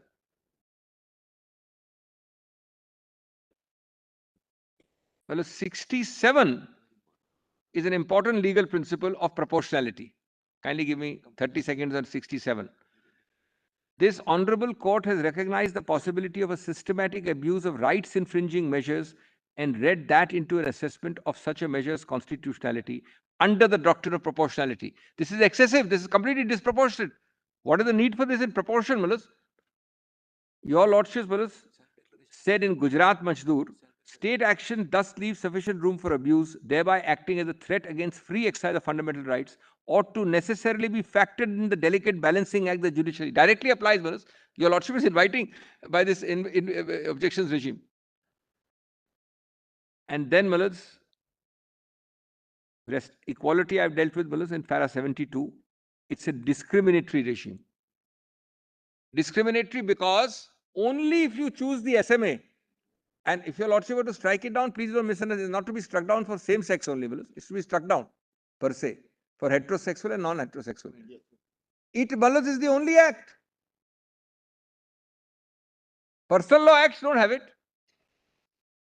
This is a direct Article 14,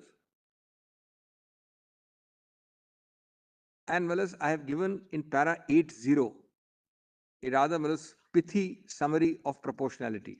5-pronged test, my lord remembers. My lord, I've called it out, 5-pronged test is a legitimate state object, a rational nexus between rights infringing measures. That is the suitability test. Para 80. The rights measure should be least restrictive. That is the necessity test. Proportionality stricto sensu, that is balance between the extent and severity of the infringement and the object the state seeks to achieve, and sufficient safeguards against abuse. It stops at B itself. If you add C, D, E, it is completely violative. In my last week's judgment in Media One, I've sort of developed on the proportionality doctrine, which Justice Sikri evolved in modern day. Modern proportionality. And in Media One, we have tried to sort of further fine-tune it. Least intrusive. Well, as I am done, I'm very grateful. One page at the end of some stirring words, which Your Lordship may or may not want to use. Just give it. This is really the heart of this matter. Ultimately, it's a larger matter than merely provisions. Is this correctly typed? Well, as I've given it in a bit of a hurry with some, I hope there are some typos. Just see these 4 quotations very quickly. One is this one. No, ye to nahi, no. Have you given it there? Yeah. Well, you Lordship will leave aside the top, what we are seeking. Just leave aside the top. Come to the quotations. Why do you add without asking me? Well, Oberfell and Hodges, it would misunderstand these men and women to say they disrespect the idea of marriage. Their plea is that they do respect it so deeply that they seek to find its fulfillment for themselves. These are the category like us who has said that why should you be entitled to marriage? Their hope is not to be condemned to live in loneliness, excluded from one of the civilization's oldest institutions. They ask for equal dignity in the eyes of law. The Constitution grants them that right. Whereas Oscar Wilde was a declared homosexual in an era when this was something very, very different. And he died, he was actually imprisoned for it. He fell seriously ill. And then he came out and he died. He put this, an alien tears will fill for him pity's long broken urn. For his mourners will be outcast men, and outcasts always mourn. He was talking in the context of men, Malas. And then, Malas, this is lastly, I have filed these cases. There is a case called Fitzpatrick. Yes. The House of Lords is, Malas, the final order. The dissent is what I've quoted in the Court of Appeal. This dissent was approved by the House of Lords in a reverse. I have come to a clear Thank you, conclusion. Dr. Singhvi. I'm very deeply Thank you obliged. so much, Doctor. I'm very deeply obliged. In fact, filed a suit for defamation and lost. On this ground. Yes. Just 1 second. Sorry, I'm reading this one. I'm very deeply obliged.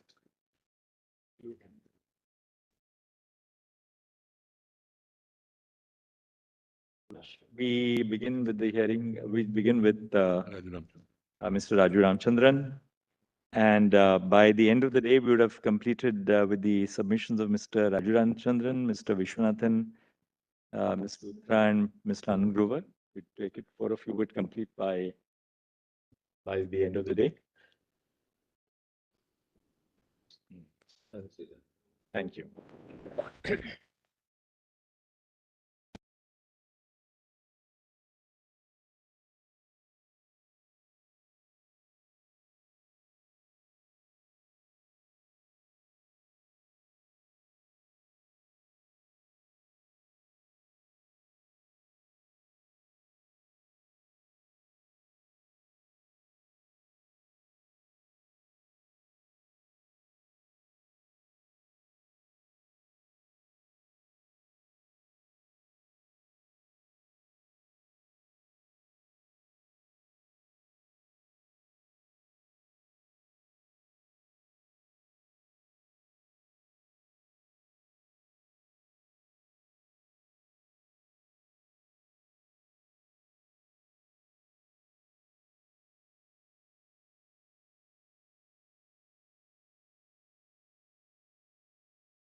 Check, mic, check, sound.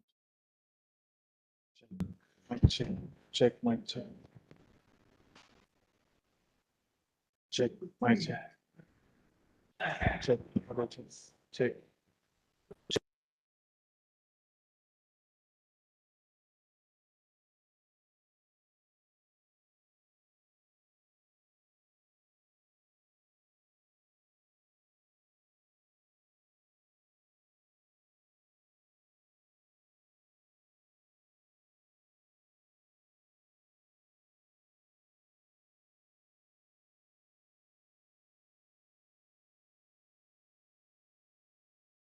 Check, sound, check. Check. Check, mic, check, sound.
Anything but mentioning, ma'am, at 2 o'clock. Yes, yes, Mr. Ramchandran. May it please your lordships. My lords, the last session closed Yes. with Dr. Singhvi reading out some stirring words. It is appropriate, my lords, in the context of the slightly different perspective which I am presenting, to read out some more stirring words of this honorable court.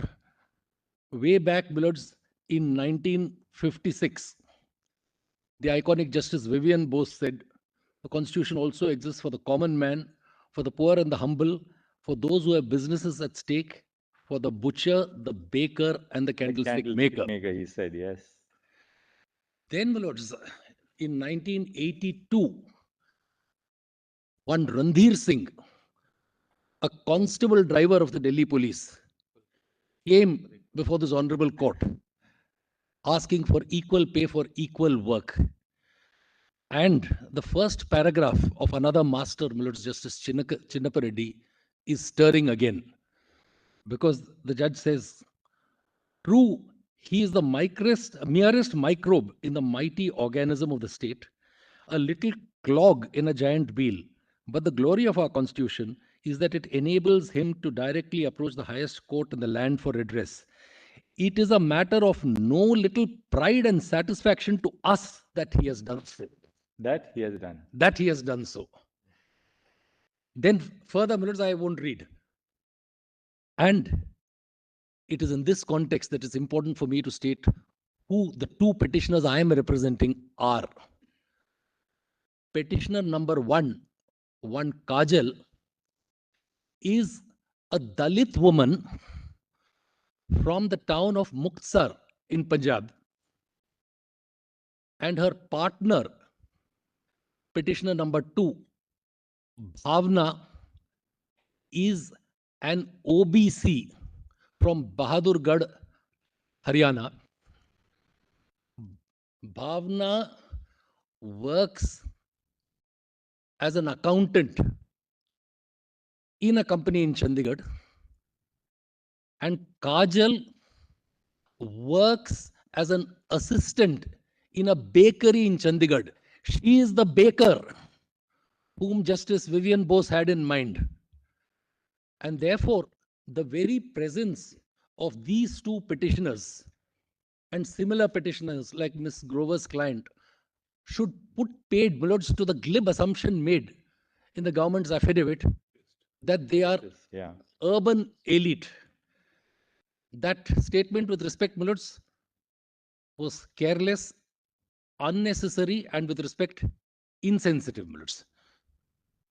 And the reason for stressing the background of these petitioners and the nameless others who might be like them is to say that the institution of marriage is not just the gateway to various socio-economic rights, which my two predecessors have sufficiently focused on, but it is a societal protection from their own natal parental families. Such couples don't have enlightened parents. They don't have understanding families. The two petitioners before your lordships had to move the Delhi High Court for protection orders. Those orders are on record as part of my written submissions. And therefore,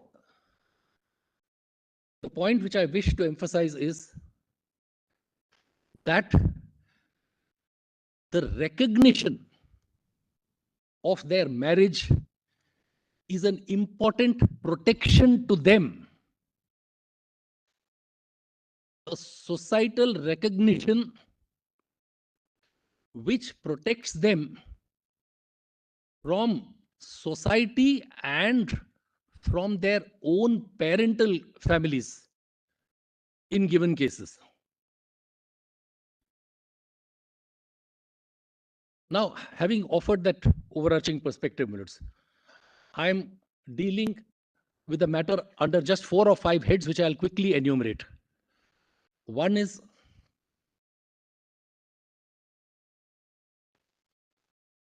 I am offering another interpretation of section 4, which should fortify the interpretation which Dr. Singhvi gave for reasons which were not articulated in the manner in which So first is I wish to. interpretation of section 4. Lordship, please. Secondly, my lords, there is another aspect of both 1421 and also 25 freedom of conscience, which I will briefly touch upon.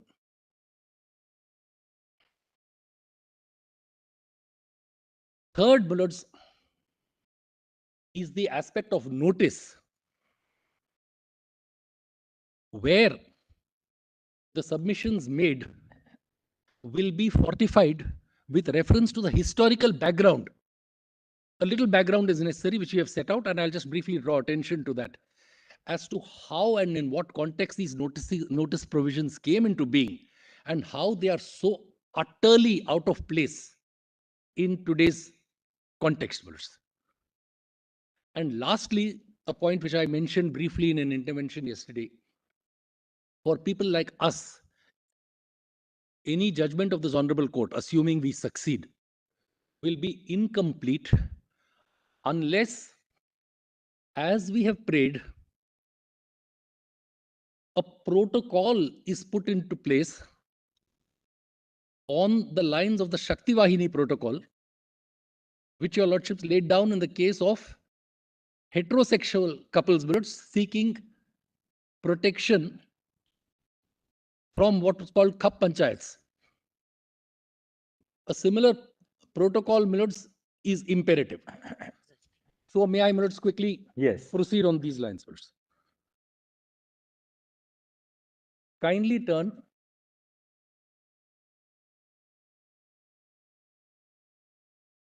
to section 4.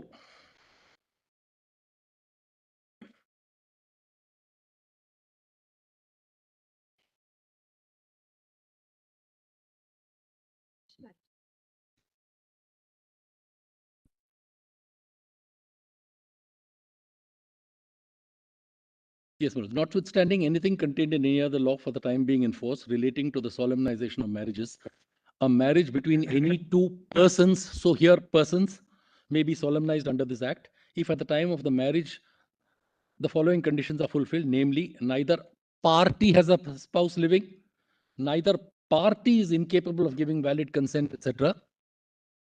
And then, for the first time, come the mention of male and female. The male has completed the age of 21 and the female the age of 18 years. Right. Kindly note that the words male and female are not suffixed with the word partner or with the word party.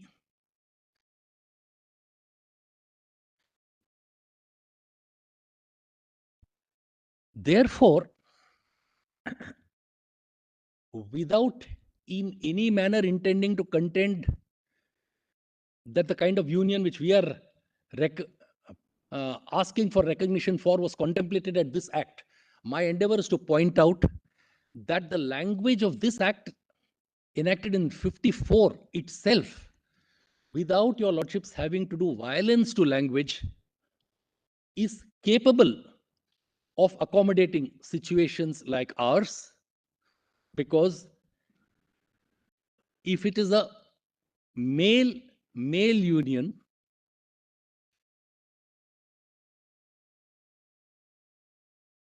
or a male transgender male union, or two transgender male unions.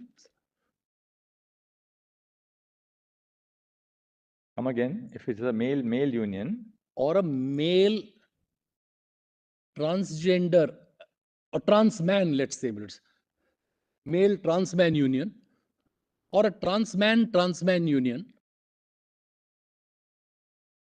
then 21 will then refer to them. Correspondingly, 18 will be attracted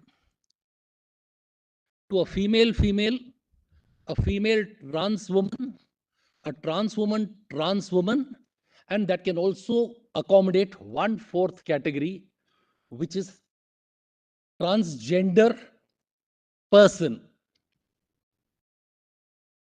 That could be read into 18. Have you articulated it in your written submission? Lordship, please. You have? We have that. Can you We take have it? minutes. Page 690 onwards are our written submissions. Yes, we have it. So Which, 18 will apply to female, female. 18 will apply to female, female. Female and female trans woman and trans woman. So we can use, according to you, one can import the Transgenders Protection Act. Lordship, please. Let's see those definitions. Lordship, please.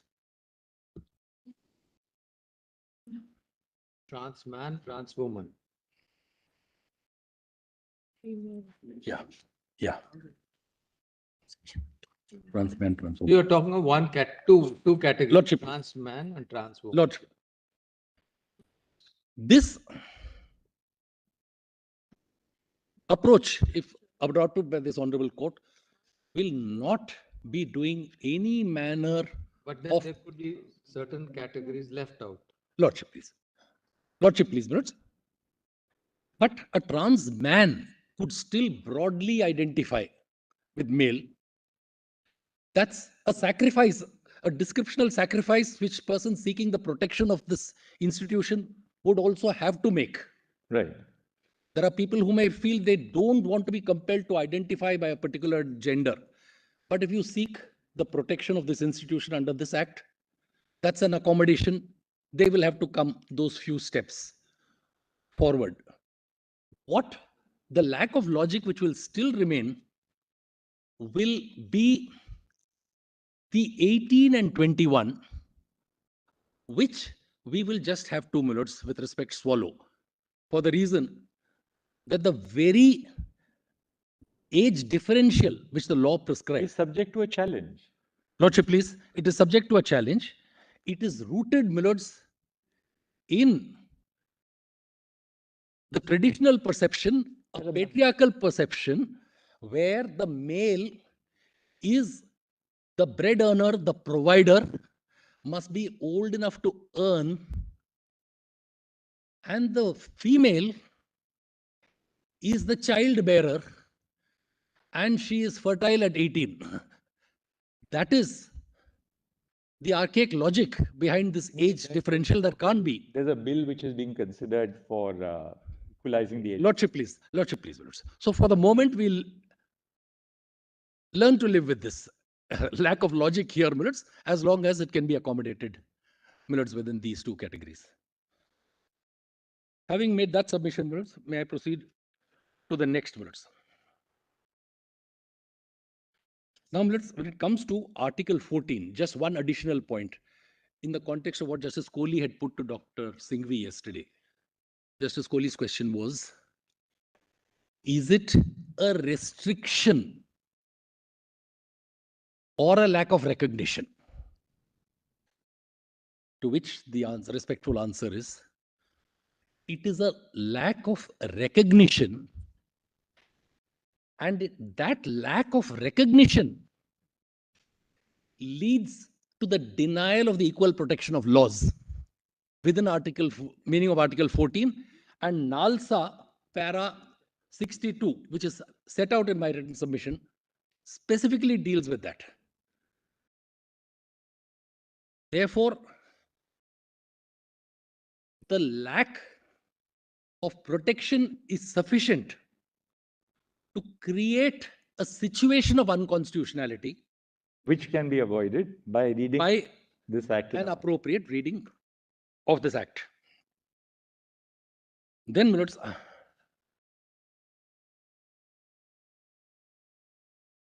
Facets of 21, which further need to be highlighted,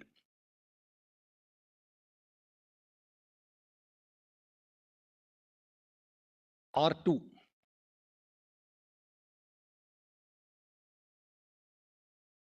My right to health would include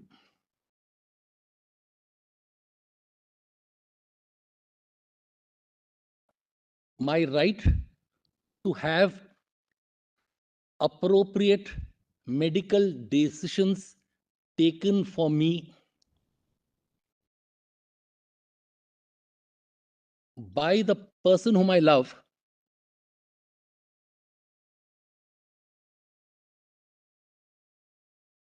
and so often in such situations, there's an alienation. Again, we are not talking about urban families. There's an alienation from the parental family.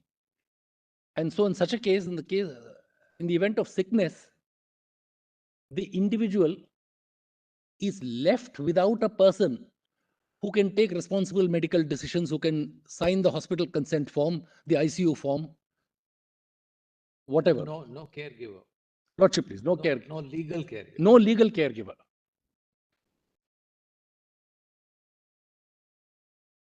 That's the 21 argument. Lordship, please. And there's one more facet of the 21 Yes. argument. And it is this. If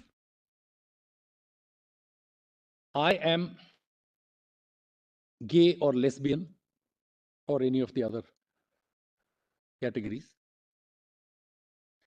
then my health and happiness depend on a fulfilling union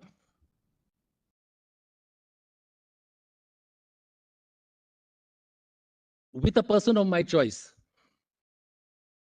Yes, this has been covered. This has been covered. Lordship, please. The right And it's to- an aspect of mental health. It's an aspect of mental health if I am Of prevented from. The point That's all of right. happiness includes wellness. Lordship, please. Lordship, please. The fullness of one's life. Lordship, please. In fact, there's a whole segment in my judgment in Navtej which deals with the right to health, the right to mental health. Lordship, please. Lordship, please. And my lords, 25, I will only state it. And 21 also would include the right to found a family, my lords. The right to found a family, the Yogyakarta principles, we have set them out here. Yes. Those would also be part of my right under 21, the right to marry. If I have a right to marry, then I have a right to found a family. Yes. And 25, freedom of conscience. I have a right to my own moral compass.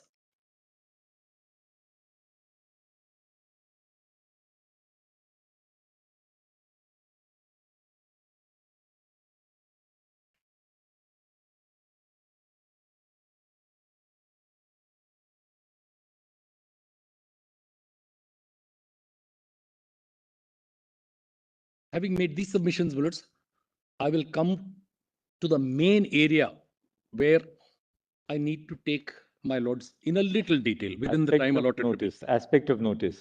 Aspect of notice, my lords. Fair enough. Absolutely. my lords. Now, my lords, the legislative history of the Special Marriage Act, my lords, is set out from page 695 onwards of my written submission, page 698 of the PDF, page Why don't you 698. tell us orally so that we'll be going through your submission? Lordship, please, Lords, I'm not going to read. I'm not Give going us to a read. broad Yes, perspective. the broad perspective is, originally, there was no codified law of marriage in India. It was all customary and religious. Then, during the time of the British, a need was felt for a law of marriage for the British in India. And so that's how legislation came. So that those provisions contemplated marriage only among Christians.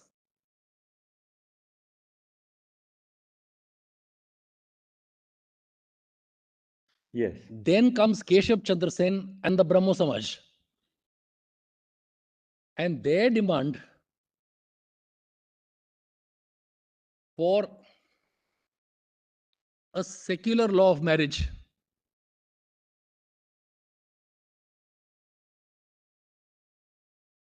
for the Brahmos to be able to marry in, though they did not mind calling themselves Hindus. But the law at that stage, and the chronology is there, required parties to renounce their respective religions. Not being a Hindu, that was a prerequisite. Only to save time that I'm not taking my lords through the language, it's all there, words. That changes in 1923.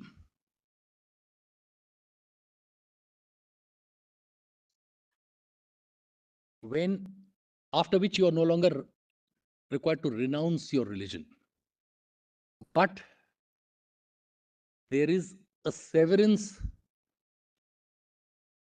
of the joint Hindu family status.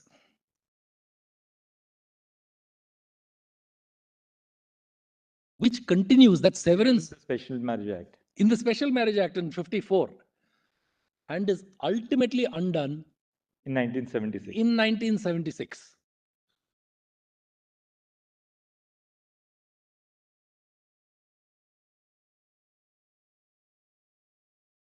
So that is as far as the law of marriage is concerned. And now let's we come to the history of notice in the context of these very laws. And what your lordships would find surprising is that they originate in a 1753 Act of the British Parliament,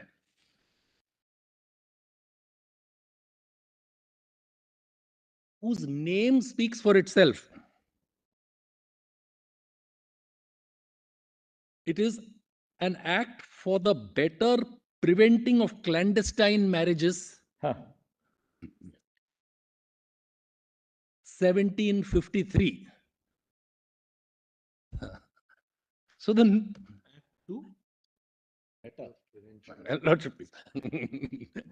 so therefore, a provision which originates in a preventive statute now continues through the Special Marriage Act, which self-confessedly is an enabling statute. But there these provisions are imported. Part of the written submissions is covered. Lordship, please, Lords. Kindly, Lords, PDF 725.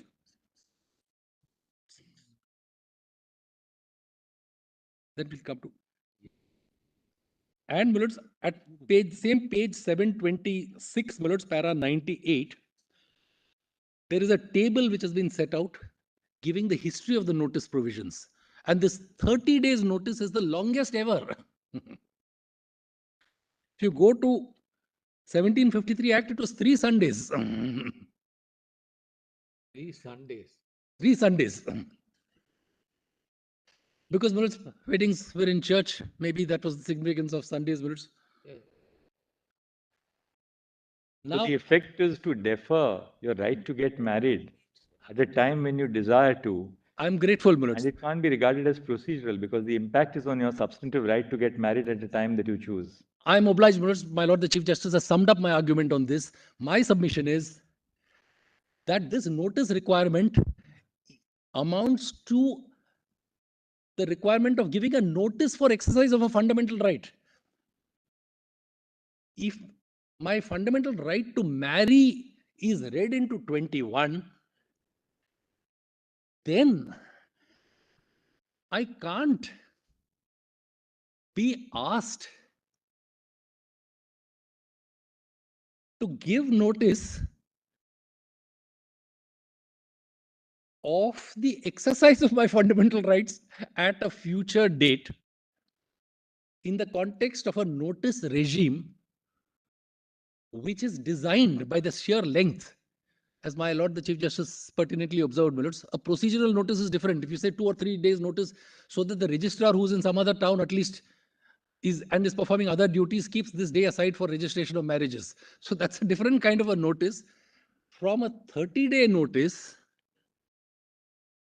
which is designed to enable parental families and other busybodies to create roadblocks. And my Lord Justice Ravindra Bhatt, sitting as a single judge in the Delhi High Court,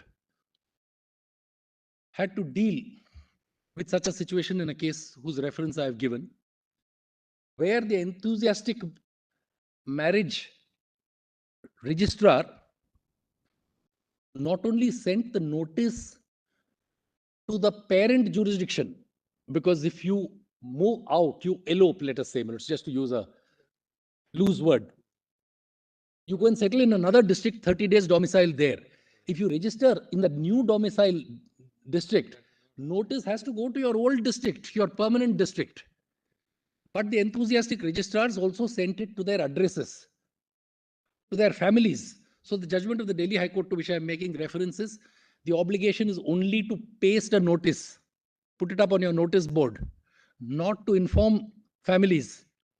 And that judgment refers to the deleterious effect otherwise of this having on the freedom of choice of parties.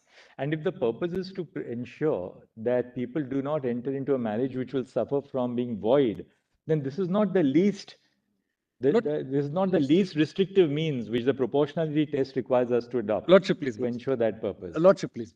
Lordship, please. And especially when there is adequate provision in every law, if in the Hindu Marriage Act, a marriage within prohibited degrees is entered into, the Act provides. This Act provides for penalties and punishment for making a false declaration. So it is not that people in prohibited degrees of relationship will go scot-free. But you can't postpone. And in situations like this, which we are facing, the postponement creates the possibility, the real possibility of families intervening and putting an end to the relationship. And therefore, this notice period. Also, Mr. Ramchandran, there is a very real likelihood and not just a remote possibility that this will disproportionately affect situations in which one of the spouses either belongs to a marginalized community or a minority. Lordship, please. So it has a disproportionate impact on those who are the most vulnerable segments of our society. Lordship, please, words. Lordship, please, words. Lordship, please, words. And this requirement of 30 days domicile, one is the notice per se, but the 30 days domicile before you give your notice. So a runaway couple has to choose a new abode, and before getting married, kindly see the problems they run into. They are not married. Which landlord will give premises on rent for those 30 days or 60 days or for however long they want to stay? Where are they going to stay in that new place of domicile? Mr. Ramachandran, this would be equally true for heterosexual couples who propose to have. Lordship, please, it should be struck down for all. Applies. Lordship, please, it should be struck down for all. It is a totally retrograde provision today. As long as you prove that you're adults. Lordship, please, it is both retrograde and obnoxious. Now you to require this notice. To own your Aadhaar card, no? Identity will carry out the date of birth.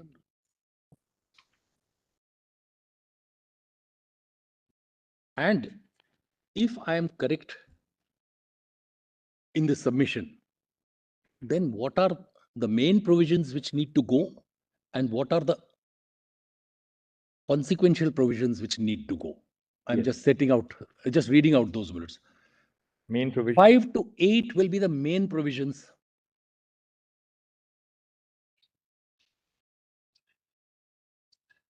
Whose striking down we have specifically challenged.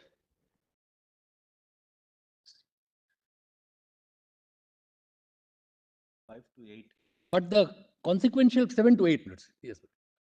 The consequential provisions or the provisions in aid which need to go would be 9, that is powers of inquiry given to the marriage officer, 10 procedure on receipt of objection by marriage officer abroad.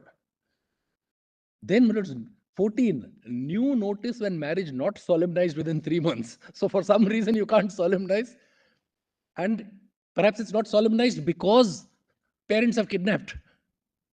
So when they finally get together again, another notice, then another notice.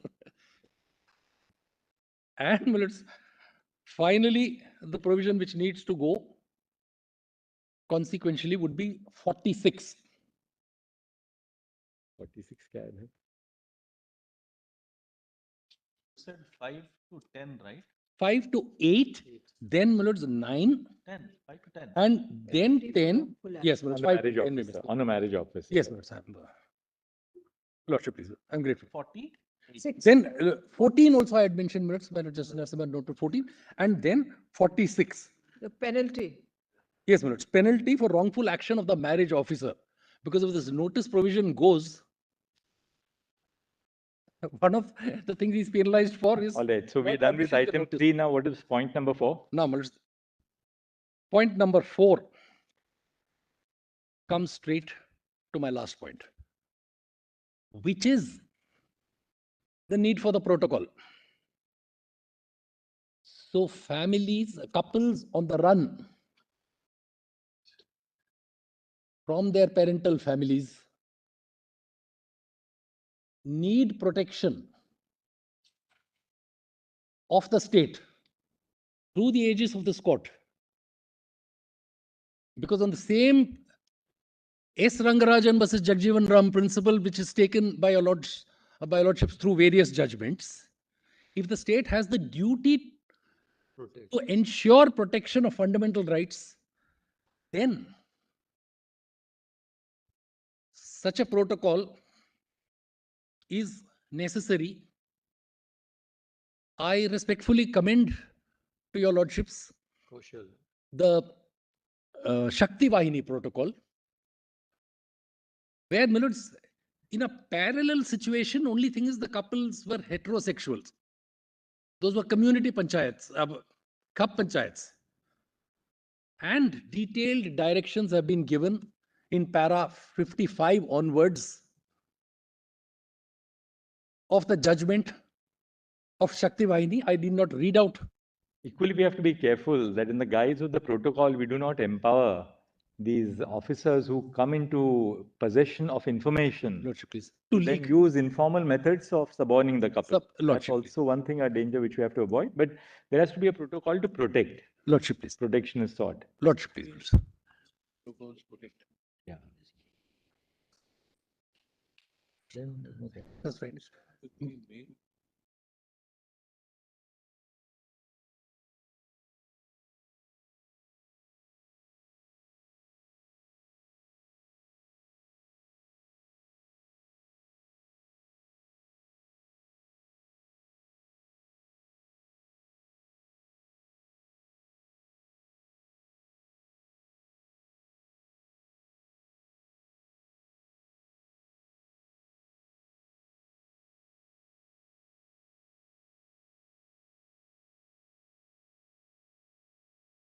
My submissions. Thank you very much. I'm grateful, Bullets. I haven't exceeded the I must time. compliment you for 45 such precision and absolute focus. Thank you very much. I'm Really deeply grateful, Mutsu. And my gratitude to my team also, Bullets, for that.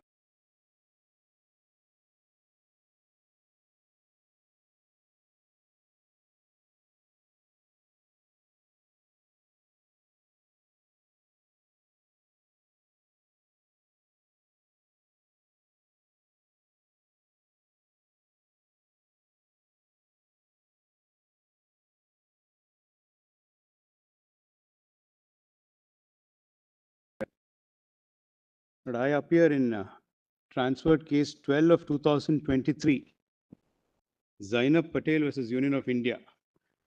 Your Lordship may, my Lord, for the time being, not take the note originally filed because coming as I do in the middle order, I had one distinct advantage, my lord, to follow the deliberations, particularly the queries of your lordship, the responses of the union, and the note submitted today, my lord, encompasses and tries to answer some or all of the questions that your lordships have posed, my lord, and my learned friends preceding me, my lord, who have done a very able job, have raised in the matter, my lord. So, Mr. Vishwanathan, if you could just assist us with the formulation. How I will just formulate it, my lord. Just give me, I have, my lord, a written note with an index, but I just want to give your lordship a prefatory note. I'll take 3 minutes of my own time on that, my lord.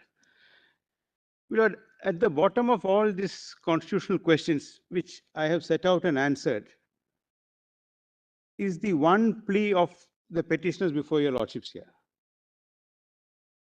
And to simplify it, it is just this, that if we can be, my lord, sons, daughters, brothers, sisters, brothers-in-law, sisters-in-law, uncles, aunts, friends, and partners after your lordship's judgment, what is it that holds back from giving us that status of a married spouse, which we, my lord, acquire and seek to acquire for ourselves, and seek recognition from the union, which union has, my lord, wholeheartedly provided it for the heterosexual couples?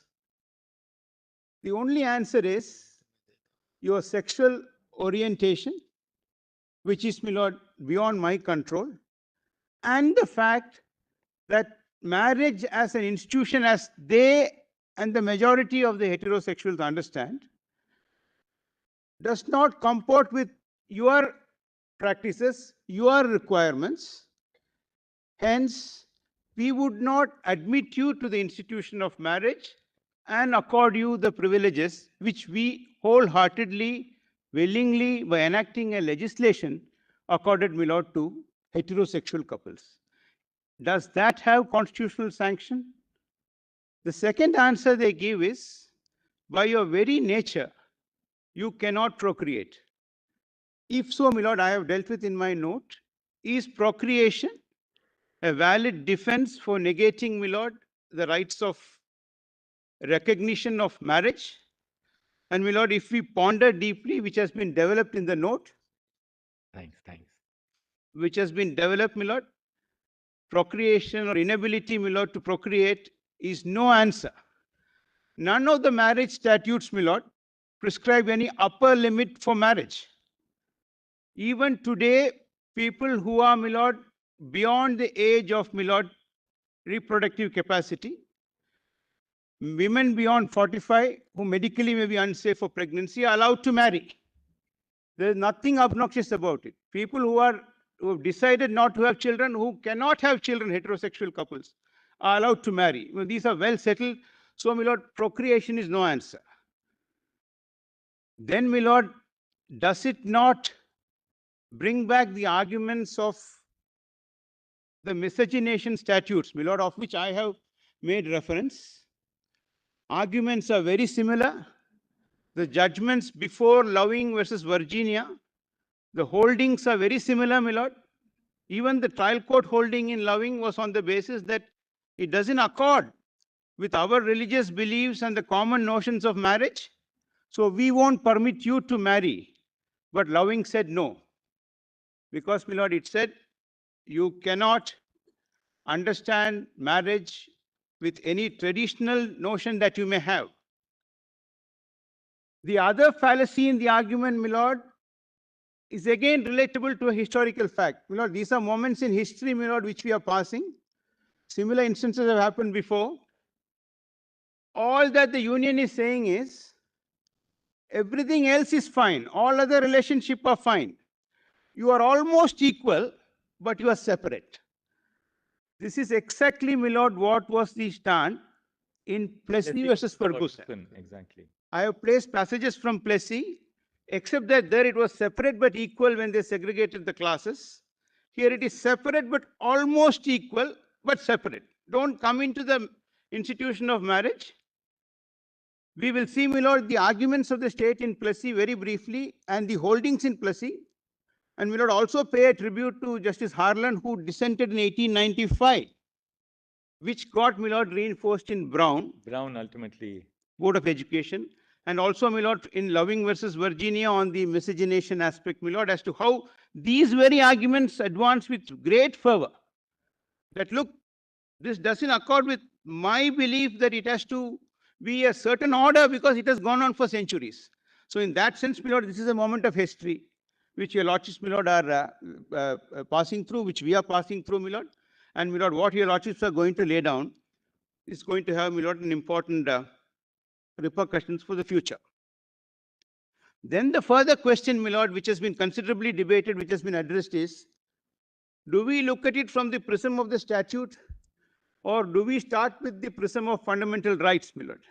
Because if your lordships found that our claim for the union of marriage, which is the ultimate union in any, my lord, partnership, procreation and mating, my lord, are incidental consequences. If any of us here, my lord, most of us heterosexuals were to be told that what is marriage after all, it is meeting and mating of a youth and a damsel, my lord, we will laugh at the gentleman.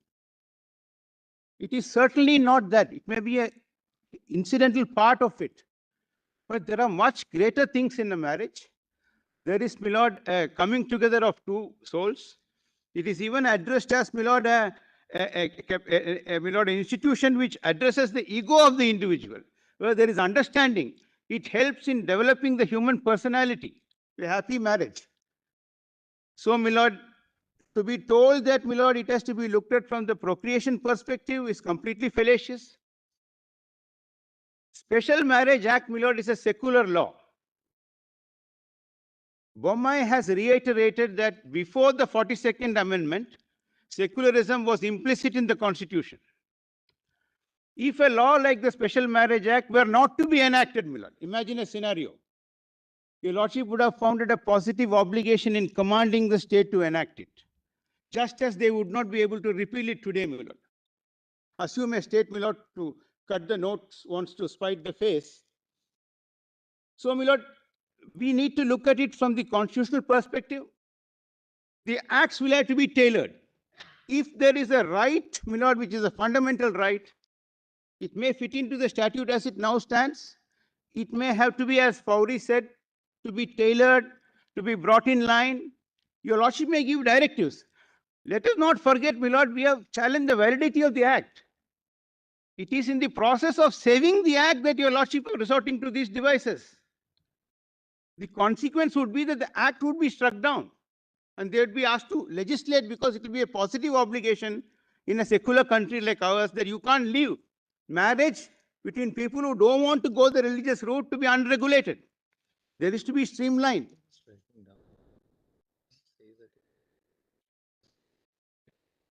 You actually sought for that as the first relief. We have, my lord, in 3 petitions, direct declarations that the statute, which only recognizes heterosexuals union, if it is to be so construed, is invalid.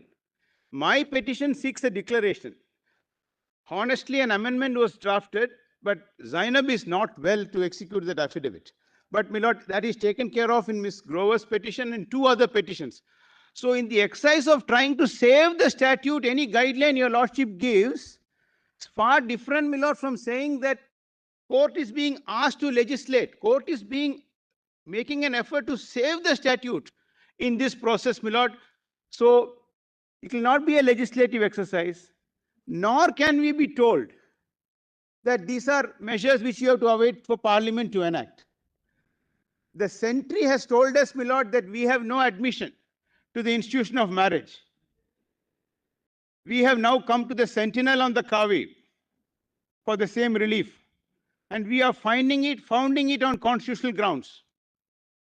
My lord, then the aspect of transgender, because even, my lord, in transgender persons, the 3 categories, the male manifested gender, the female manifested gender, they are entitled to maintain that manifestation.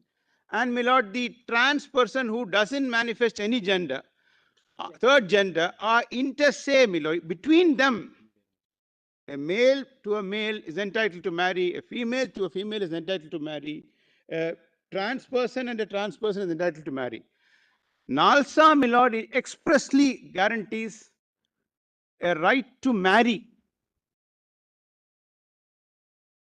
The union may say it was in 2014 before the act and in the sense of a heterosexual marriage between a trans man and a trans woman.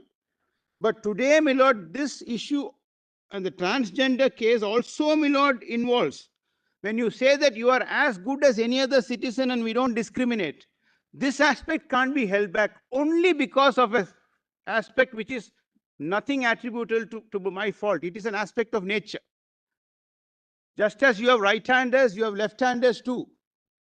Just as, my lord, you have heterosexual people, there are homosexual people who have come out. It is widely, my lord, an accepted nature all over the country. It is not confined to urban, my lord, situation. As your lordship, my lord, the Chief Justice said, maybe in urban areas, my lord, they have been more emboldened to come out and, my lord, seek their reliefs. Lastly, my lord, the note addresses the molding of relief. And, my lord, I have respectfully placed two scenarios, the Fowry scenario, where to save the, my lord, the statute, they gave an option to amend, which they may resort to, my lord, and streamline the statute. There is another scenario, my lord, where all that is required is to read the word spouse by equalizing it, my lord, and I have placed case law for that, where you equalize them, give them that status, so that, my lord, they are on par. They proceed with their own way. My lord, it infringes nobody else's right if two people get married of the same sex. So, So Mr. Vishwanathan, Yes. sorry to interrupt you, but just a clarification. Since you mentioned that though there is a relief by virtue of a declaration sought by you and in Brinda's case, you're willing to go the point of a guideline being laid by court as was being argued by your predecessor. To save the statute, my lord. Nobody wants a scenario where the act is stuck down lock, stock and barrel, because that is the other consequence of it. So the inquiry is not that, can we do all this? Can we read it? Your lordship are reading it in to save the statute, not, my lord, so that it is not struck down. I go a step further. Today, it cannot be a scenario where the Special Marriage Act is not even enacted. Assume, my lord, today there is no act. Point is non-recognition would itself be an act of constitutionality. Constitutionality. And therefore, to save it, you read the statute so as to bring recognition That is both to statute. heterosexual and My lord, this is, my lord, this will, my lord, give us dignity, give us equality, ensure that message goes from your lordship that we are not looked upon as Justice Albi Sachs said, as an oddity, as an outsider, as some anathema, my lord, to society, some alien, so that, my lord, we get our respect. And once your lordship pronounced, like in Johar, and my lord made that point on the first day, it percolates down to the society, my lord. There is acceptability. Court has said so. My lord, our society is a law-abiding society, my lord. They'll know, oh, this is a point of view, and your lordship reason it out, and that reason percolates. That's how it is accepted, my lord. Today, why is basic structure, my lord, accepted? It is founded on a sound reasoning, my lord. It's 50, 60 years now. Nobody has been able to dislodge it because your lordship's institution gave sound reasoning to it. So all that is required is a message from your lordship, assuming your lordship accept it. In this, my lord, background, just see, my lord, my note. I will now, my lord, I've extracted most of the paragraphs so that reference to the volumes, my lord. I just want to, my lord.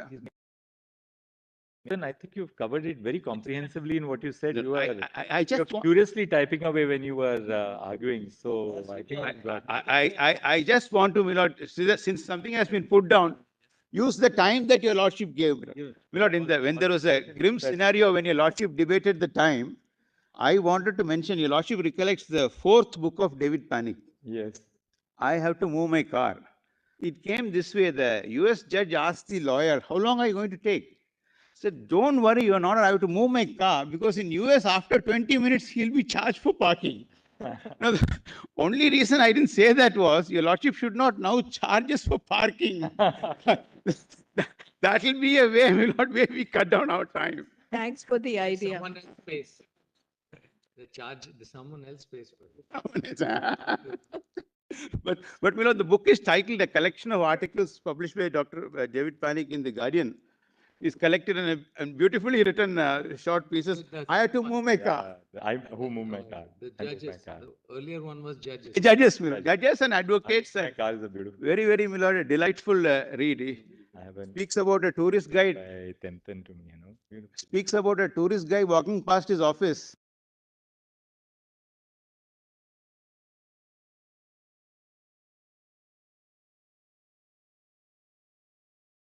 Make the best use of my time. My lord has the note called, my lord, loaded Yes. today. My lord, we are not The sure whether it could be normative code in loaded. Marriage and choice Yes. begins with that. My lord, that, only one line from that, No, which note are we looking at? that kindly come to my lord Carlos Ball. Sorry, my lord. My lord, we have, my lord, I know your lordship detests hard copies. I have a soft copy, but I also, my lord, I have a soft copy. Very good. Just one, Carlos. just see page 4, my lord, Page Carlos one. Ball. Carlos Ball, right, got it. Yeah. Not this one, not. My lord, may I give a hard copy to you? Something from what was earlier. Yes, my lord. My lord, after your lordship's queries, Yes, ma'am. One Goodrich versus Department. Goodrich versus Department. My lord, some of them are culled out from cases cited in Fowry. Some independently, my lord, my team has, my lord, been able to collect. First 10 to 12 pages you have covered as to the meaning of marriage. Yes, my lord. On marriage and how, my lord, it is. Quoted Martha Nussbaum also. Martha Nussbaum is quoted, my lord. A learned friend, one of them was very exercised, my lord, leading and a treatise already quoted by your lordships in Navtej.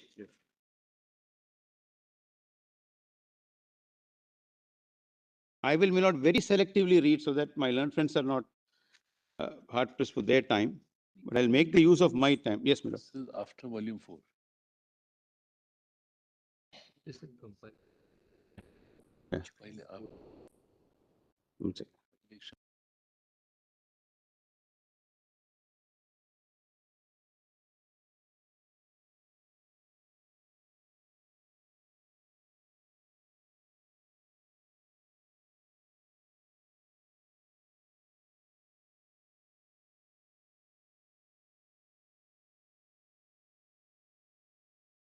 Mark it. I'm not going to read it. Page 4. Carlos, Morality of Gay Rights, Carlos Ball, on how, my lord, constitutive elements of personhood get its full blossoming when the marital union, my lord. As your lordship come down the italicized portion, page 4, my lord. The public recognition, when it is accompanied by social support and encouragement, makes it more likely that the relevant responsibilities will be met. The structure that marriage provides, the obligation that it requires, then can strengthen and make more durable the affectional components of sexual intimacy that are characterized by ongoing commitment and mutuality. The socially recognized marital relationship can provide the structure through which the well-being of the partner becomes inextricably linked to the well-being of the self. Fundamental to it, my lord, is the choice, as my lord, my learned friend Ms. Tara, my lord, wants me to emphasize. The aspect of choice put in bold letters, my lord, through the first 4 paragraphs. Yes. My lord, Goodrich said, yearning for security, safe haven, and connection has expressed that express our common humanity. My lord, this is to remove it far away from, my lord, the procreation part which was highlighted. My lord, kindly come over the page on the aspect of, my lord, the equality code, how only one form cannot be determinative. My lord, Fowry, one important passage Dr. Singhvi placed in his note, my lord, but just see the para 13 before the extract, my lord. The South African Constitutional Code felicitously explained that equality does not imply the leveling or homogenization of behavior, but rather it lies at its core in the acknowledgement and acceptance of difference. The court further explained that equality requires persons to be able to accommodate the expression of what is discomfiting. What like free speech? Yeah. Yes, my lord. My lord, kindly mark PDF 2044, my lord, there. In case I have just marked it, but I am not, my lord, going there to read it because these are words from the judgment. PDF 2044, volume 4 of the case law compilation. It is humbly submitted that the petitioner's case before the Honorable Court requires a similar conception of equality. The efforts made herein of a social acceptance and for the citizenry to ultimately acknowledge and accept the difference and to accommodate for the existence of the LGBTQIA plus persons in the same way in which heterosexuals lead their lives. The interests of the heterosexual persons and the LGBT persons do not collide. They coexist in a constitutional realm based on the accommodation of diversity. My lord, that is PDF 2068. My lord, over the page 8, para 16, only because the union says we have prescribed age restrictions, we have prescribed prohibited degree. But they are founded, my lord, on solid, my lord, grounds of health. Kindly see, my lord, how we have addressed it from line about 4 in para 16. In this regard, it is submitted the same is a defense which is the nature of purported facial equality and ought not to be accepted by this court, whereas the restriction of certain class of heterosexual persons from being married, such as minors or other forms of prohibited relationship, directly relate to the state's power to restrict the said marriage on the grounds of either health or such other acceptable grounds. My lord, much was debated on how to apply part 1, part 2, will it be reading in, etc. My lord, till the legislations are streamlined, there is a principle of rule of interpretation. Principles analogous thereto will apply, my lord. Your lordships have extended it in the Limitation Act for courts and tribunals. So apply principles analogous thereto till such time the legislature is streamlined. Your lordship may not want to say both will apply. That is a good suggestion. It has to be accepted as a guideline, as the Honorable Justice Kohli said. Otherwise, principles analogous thereto will apply, my lord. Prohibited degree is, my lord, a established way. It is a health ground. It is scientifically believed that, my lord, the progeny will be Health, not only biological.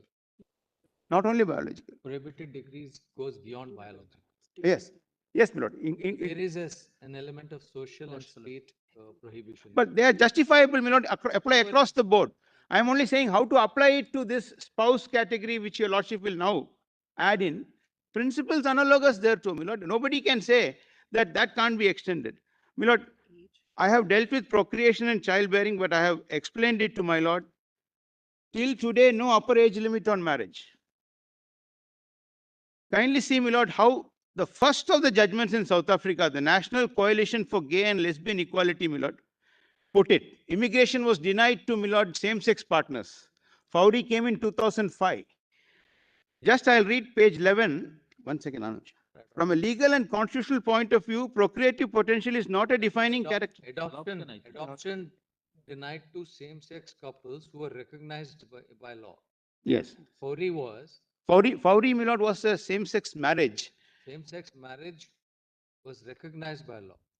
And yet what was denied was adoption rights. Very good. Well, correct it. My understanding was it is marriage was confined to the common law definition. The lower court had pronounced. Same-sex. Yes. Here, my lord, the case in 99 was under the Aliens Act, immigration was confined to married couples in the heterosexual sense. And the defense was of, my lord, inability to procreate. From a legal and constitutional point of view, procreative potential is not a defining characteristic of conjugal relationship. Such a view would be deeply demeaning to couple, whether married or not, who for whatever reasons are incapable of procreating when they commence such relationship or become so at any time thereafter. Likewise, demeaning to couple who commence such a relationship at an age when they no longer have the desire for sexual relations.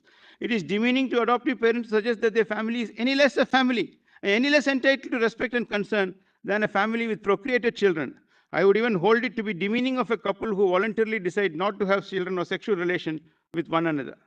My lord, constitutional law is tested on the anvil of a common parlance test, my lord. Our own society, there were times, my lord, when people would repeatedly ask, is there any development on the marital front? Today, my lord, it is considered bad etiquette. And our memory is short. There was a UK prime ministerial candidate, I got the news item, who opposed Theresa May and made a deadly statement that she is no mother. What does she know of administration? She had to withdraw her candidature, my lord. Andrea Leadsom. That is the, my lord, sensitivity with which people have arrived. So this is no issue at all. Surprising that, my lord, it was argued with such vehemence. The candidate withdrew from the party contest before May was elected on this ground, my lord. Andrea Leadsom is only illustrative, my lord, as to how society all over has changed. Our society has changed, my lord. My lord, Obergefell on the point that, my lord, you can't see marriage through the narrow lens of procreation. Asexual. Yes. My lord, there is one important aspect which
Lord, page 12, para 26, my lord, is a very important notification of the Central Adoption Resource Authority, which bars single applicant in a live-in relationship from adoption because they are not considered a stable family.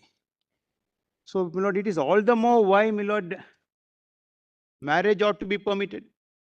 Now, we will proceed on the basis that this is valid because at the moment we are not engaged with the constitutional validity of this.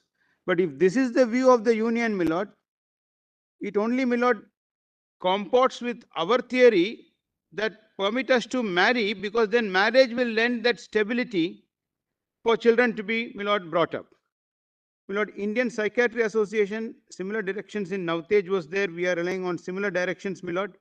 But what is of great interest is a law in the anvil by the 118th report of, my lord, the Parliamentary Standing Committee, wanting a comprehensive law for everybody, harmonizing Hindu adoption maintenance, juvenile justice, which would cover also the LGBTQ community, my lord. This is a very salutary development by our parliamentary committee.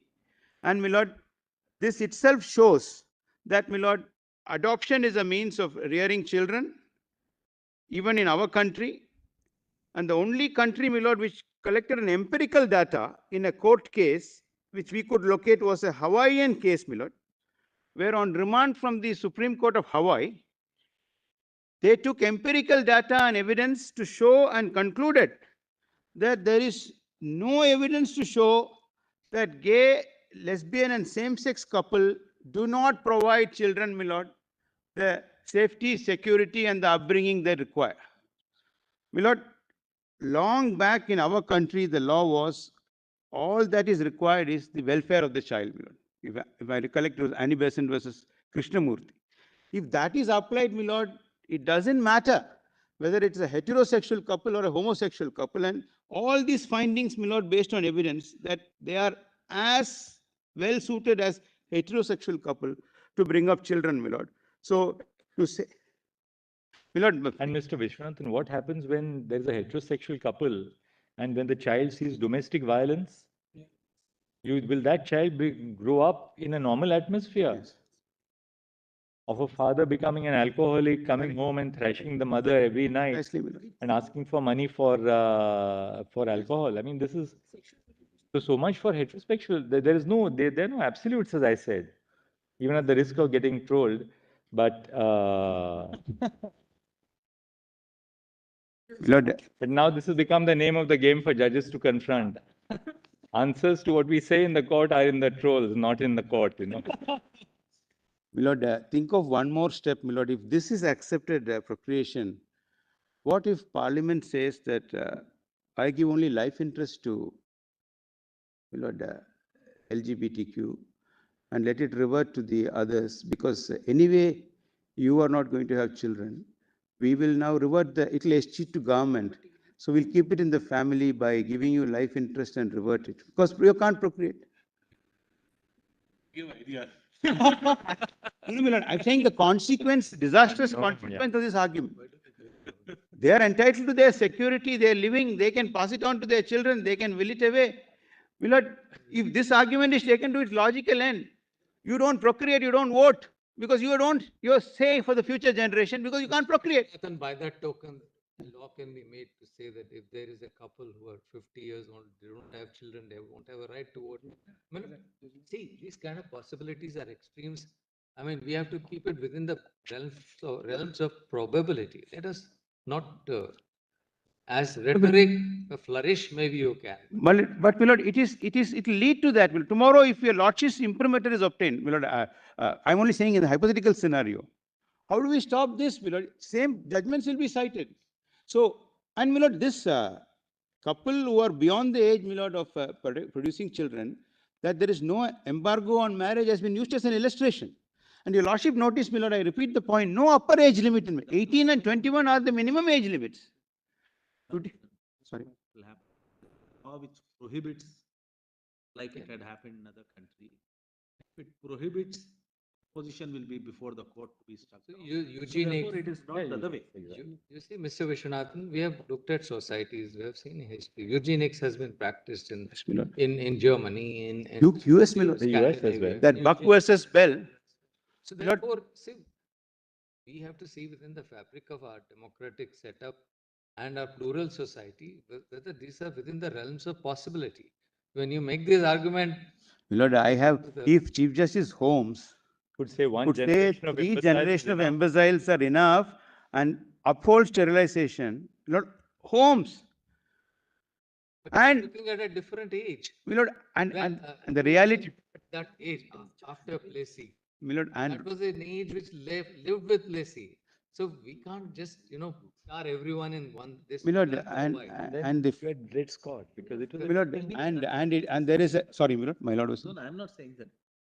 My lord, is Route is not necessary. it is only an illustrative to show this procreation is presented, my lord, across the world spectrum. The point is. My lord, just coming back to that, my lord, there is a study by Adam Cohen in his book Buck versus Bell that it appears the report of that Bell that these are, my lord, Down syndrome people, it was also false. The children have topped the, my lord, the school. The mother, my lord, had done well, but they were all, my lord, sterilized, saying 3 generations of eugenics of imbeciles are enough.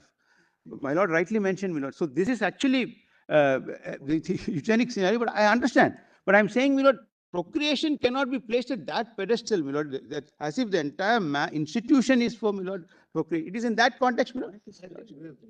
Yes. You can't say it can't be. You can say it certainly. It cannot be My lord, placed at that pedestal.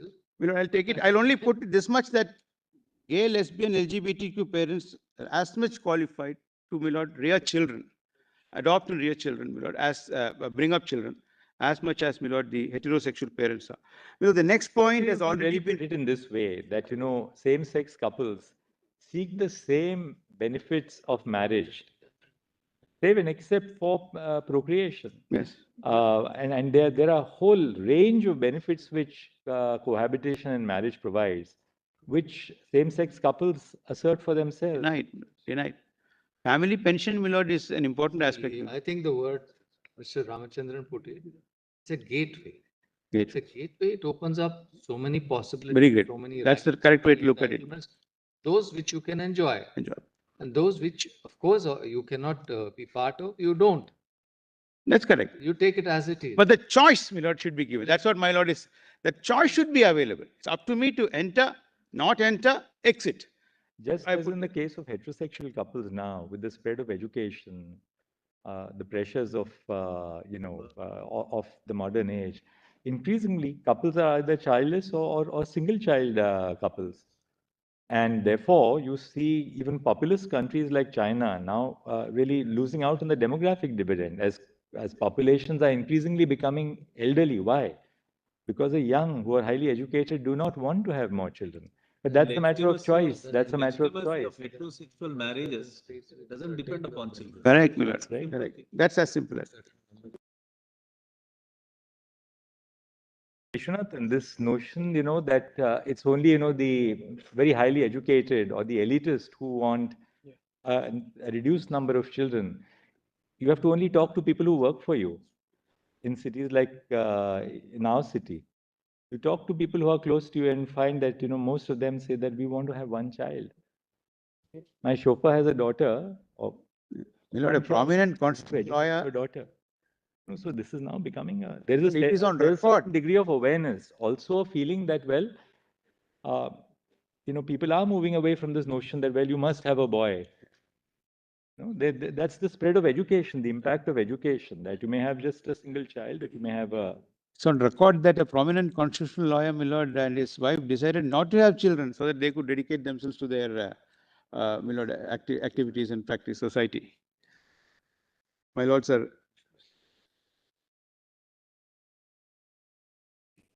I'm just coming to that. My driver,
Only one headline in 15, my lord, the subheading from Barnett, my lord, that memorable line, fundamental rights may not be submitted to vote, they depend on the outcome of no elections.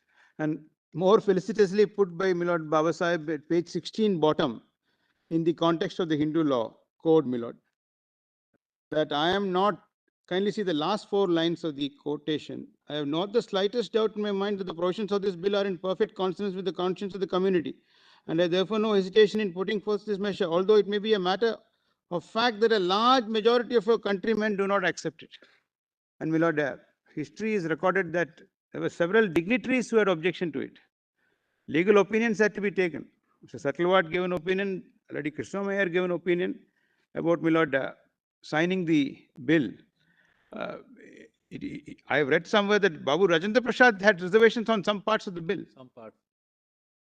And opinions were taken, my lord. Written opinions were taken. There's an opinion published in Statesman Among Jurists of the Lady Krishna Mayer. And I think Mr. Satilwad also, my lord, gave an opinion about the binding nature of the aid and advice. So, my lord, views will be there as we transition in society, as we evolve in society, my lord. There will be a large body of status quo. But, my lord, one let only reason it out, my lord, with them. And, my lord, no better way than, my lord, a recent, my lord, verdict which your lordship will ultimately consider and pronounce one way or the other. My lord, rest your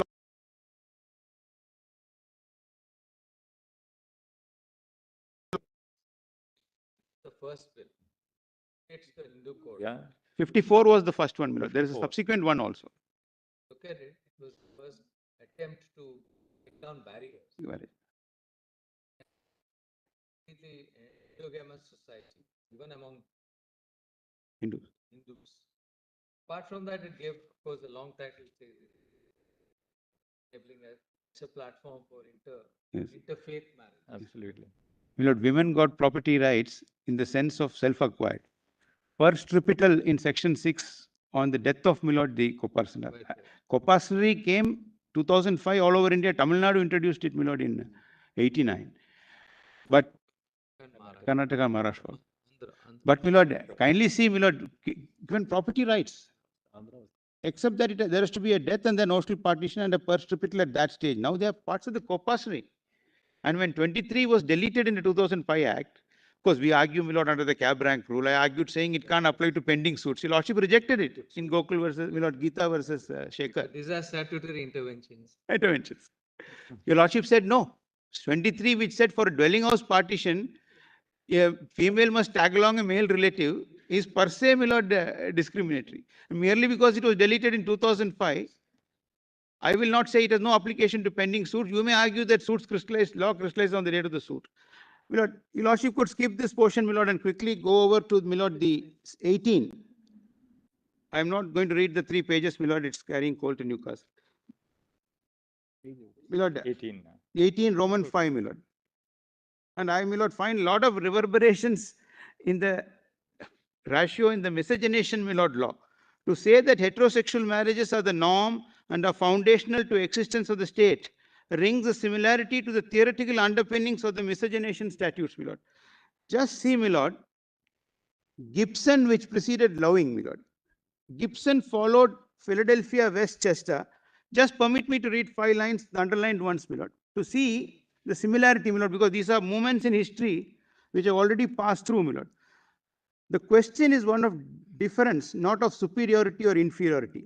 Why the creator made one black and the other white, we do not know. But the fact is apparent, and the races are distinct, each producing its own kind and following the peculiar law of its constitution. Conceding equality with natures as perfect and rights as sacred, yet God has made them dissimilar with those natural instincts and feelings which he always imparts to his creatures, which he intends that they will not overstep the natural boundaries he has assigned to them. The natural which forbids their intermarriage and that social law amalgamation which leads to a corruption of races is as clearly divine as that which imparted to them different natures. The tendency of intimate social intermixture is to amalgamation contrary to the law of races. The separation of the white and black races upon the surface of the globe is a fact equally apparent. Why this is so, it is not necessary to speculate, but the fact of a distribution of men by race and color is as visible in the providential arrangement of the earth as that of heat and cold. The natural separation of the races is therefore an undeniable fact, and all social organizations which lead to their amalgamation are repugnant to the law of nature. Further down in the underlined portion, it is simply to say that following the order of divine providence, human authority ought not to compel this widely separated race to intermix. Naim followed it. Then came, my lord, loving. But see, my lord, even in loving, what the holding of the code below was para 42. My lord, Lordship may mark PDF in loving, my lord, 1770 in para 42, where it says 1762 volume 4. 1770. 177, 8 pages, my lord, in this volume is the difference. Almighty God created the races white, black, yellow, Malay, and red, and he placed them on separate continents. And but for the interference with this arrangement, there would be no cause for such marriages. The fact that he separated the races shows that he did not intend for the races to mix. And my lord, how it was overturned. However, the court emphatically rejected this reasoning and the defenses taken by holding that the miscegenation statute rests solely on the distinction based on race, and that such classification did not amount to accomplishment of a permissible state objective. It further concluded that the denial of freedom of marriage, which is fundamental to a person's existence, would amount to violation of the equality principle. My lord, 1778 and 1779 PDF. My lord, I'll leave it for your lordships to read at leisure. My lord. See, in the US Supreme Court in 1923, as recent as, of course, this was few years before Brown, they denied citizenship to Bhagat Singh Thind. Now he claimed, I'm a white. They said, no, you have to be a Caucasian. Caucasian. Yes. Now, my lord, we are, my lord, more emphatic, both in Lata Singh, my lord, Shafin Jan, where, my lord, the Honorable Chief Justice, as your lordship then spoke, and, my lord, Lakshmi Bai, my lord, the Honorable Justice called, emphatic that, my lord, these are now things of the past. And your lordship, my lord, gave a powerful, my lord, opinion. My lord, the Shafin Jan is PDF 1162, that has been read, I think. And Lakshmi Bai, my lord, Chandargi is PDF 740, my lord. I am not, my lord, reading it. My lord, according to me, this is the equivalent of saying separate, almost equal but separate. I can't say equal as they said, but they were just segregating. Here, my lord, almost equal but separate, my lord, completely unacceptable under our, my lord, constitutional scheme. And in that context, my lord, if your lordship over the page sees Plessy, my lord. I've always been curious to read, my lord, Plessy, because Brown, my lord, gets all the attention. Actually, it appears Brown was not the first case.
Just see, my lord, page 23 bottom, para 40. End of the day, we'll ask him to wrap up. 8. The Union of India in its counter affidavit for this Honorable Court has referred to the decision of Navdeep Singh Johar as merely decriminalizing consensual sexual intercourse between persons of the same sex and nothing more. Note para 48, my lord, page. Yes, yes. Further, the Union has referred, fourth line, we refer to the same-sex relationship as unions, which may not be unlawful, but not all these unions can be given the recognition under the institution of marriage. This apart is also stated that the law is neutral and in line with the principle of equality in as much as it equally prevents other heterosexual unions, such as live-in relationship, from being brought into the fold of marriage. Now, my lord, kindly see, my lord, 3 paragraphs in Plessy 24. My lord, this Plessy will be in an additional compilation filed last night, my lord, because in terms of we look at Plessy, Mr. Your Lordship will look at it. Just mark, my lord, para 51, Roman 1, 2, 3, a statute which founds itself on the distinction of humans based on the color of 2 races has no tendency to destroy the legal equality of the 2 races. Laws permitting and even requiring separation of 2 races where they are liable to be brought into contact do not necessarily imply inferiority of either race. Very similar argument which we are advancing. If the civil and political rights of both races are equal, one cannot be inferior to the other civilly or politically. If one race is inferior to the other socially, the Constitution cannot put them on the same plane. My lord, but my lord, hats off to Justice Harlan, 1895, at page 297 of the reports, my lord, in the additional compilation, who was dissenting in Plessy. Harlan held that this facial neutrality would not save such practice from the full force of the equality jurisprudence. Real about Plessy is there also this man had bought a railroad ticket. Yes, and he was thrown out. This was in 1893. Same 1893, Gandhiji was thrown out from the tree. Potchef's tea room. Peter Maritzburg. Potchef's tea room. That was, my lord, a graphic visual which stuck me. Going to Peter Maritzburg. It is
Justice Harlan held that facial 25 top neutrality would not save such practice from full force of the equality jurisprudence. It was opinion that under the guise of equal accommodation, people of color were compelled to travel separately. Further noted that destinies of races were indissolubly linked together, and the state's endorsement of this segregation would be to permit the seeds of race hate to be planted under the sanction of law. Your Lordship, equalizing it, my lord, will adjust the affairs for future, and everybody, my lord, would live happily ever after. My lord, Brown versus Board of Education came down on the separate but equal doctrine, only limited to a situation of public education. But my lord, there are other situations where separate but equal for health needs and privacy may be acceptable, but not, my lord, in where the state has no compelling interest. My lord, I have already, my lord, my predecessors have already dealt with the over the page, because I want to go to the TG Act part, my lord.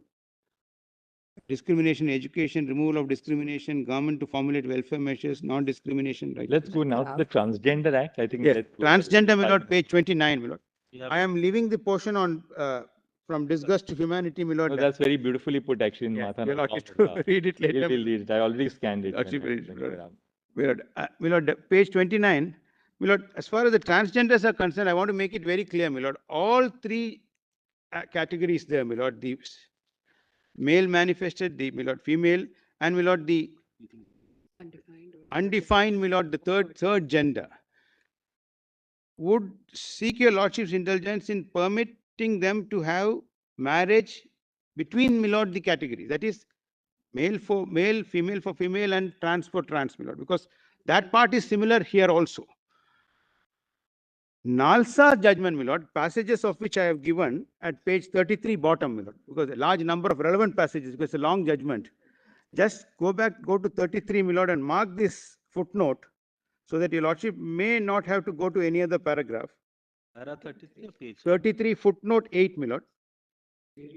Yeah, is it, my lord? Yes, Nalsa. Nalsa, just mark these paragraphs.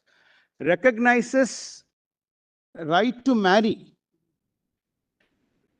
That is, my lord, we have quoted that. In between, my lord, a trans man and a trans woman, that can't be denied. But this is one step more. Because, kindly come back to, my lord. Right. One. I know. That is between, irrespective. No, but Nalsa. Nalsa.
But I just want to read para 81 so that my proposition is clear.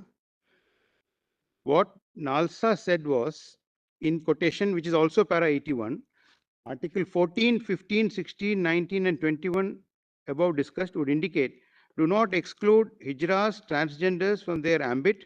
For the Indian law on the whole recognize the paradigm of binary genders of male and female based on one's biological sex. As already indicated, we cannot accept the Corbett principle of biological tests. Rather, we prefer to follow the psyche of the person determining sex and gender and prefer the psychological test instead of the biological test. Binary notion of gender reflects in the Penal Code 1860, for example, 8, 10, etc., and also in the laws related to marriage, adoption, divorce, inheritance, succession, and other welfare legislation like NREGA 2005, etc. Non-recognition of the identity of hijras, transgenders in the various legislation denies them equal protection of the law, and they face widespread discrimination. Then, my lord, 119 is Honorable Justice Sikri. Therefore, gender identification becomes very essential component which is required for enjoying civil rights by this community. It is only with this recognition that many rights attached to sexual recognition as third gender would be available to this community more meaningfully.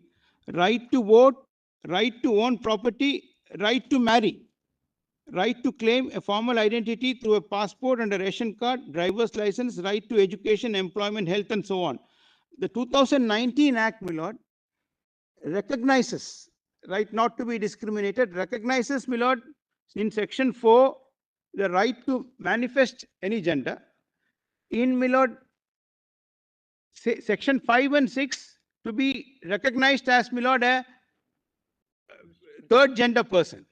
So, my lord, this right to marry is, my lord, inter se, the my lord, transgenders, correct? All the, no, what, how is your understanding? Sir, it can be any, You explain. My lord, Ms. Tara wants to explain something on 1 minute on this, my lord. My lord, simply that a trans person has the right to marry a person of choice, irrespective of sexual orientation and gender identity. Simply. Yeah. And that reiteration, my lord, is sought in the present proceeding. But your lordship may also make a note, my lord, kindly come back to 64 onwards, my lord. Yeah, para 64. Thank you, thank you. My lord, yes, 63 is the definition. Transgender person means a person whose gender does not match with the gender assigned to that person at birth and include trans man or trans woman, whether or not such person has undergone sex reassignment surgery or hormone therapy. That is optional, that can't be compelled, that can't be determinative, or laser therapy or such other therapy. Person with intersex variations, gender queer, and persons having such socio-cultural identities as Kinir, Hijra, Aravani, and Jokta. My lord, kindly come to 65, my lord, for the proposition. Provisions of the Act are therefore not exhaustive in nature. 20 of the Transgender Act say that the Act is not in derogation, but in addition to any other law in force. There is nothing in the TG Act to suggest that transgender individuals are barred from the institution of marriage. 67, my lord. It cannot be argued by the respondent that is the state that the rights enshrined in the TG Act are the extent of the rights available under Indian law to transgender persons, as this would tantamount to contempt of the expansive formulation of the rights in NALSA. Indeed, the state's argument that TG Act confines and captures the extent of rights available to the transgender community is further challenged by the provisions of other laws which bring intersex variation and other sexual characteristics within its protective ambit. For example, Adoption regulations of 2022, my lord, we have annexed that. Proponent under the Juvenile Justice Act, variations to genitals are classified under special needs, presumably to prevent such children being rejected by prospective adoptive parents on the basis of prejudice.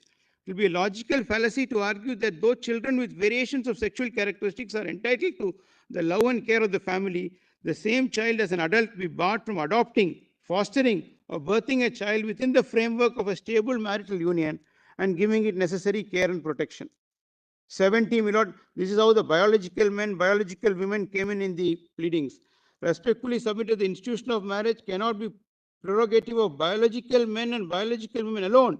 In view of Section 4 of the TG Act, read with Section 7 of the TG Act, further it is now well-established concept that gender is distinguishable from sex and gender can be expressed or performed in myriad of ways.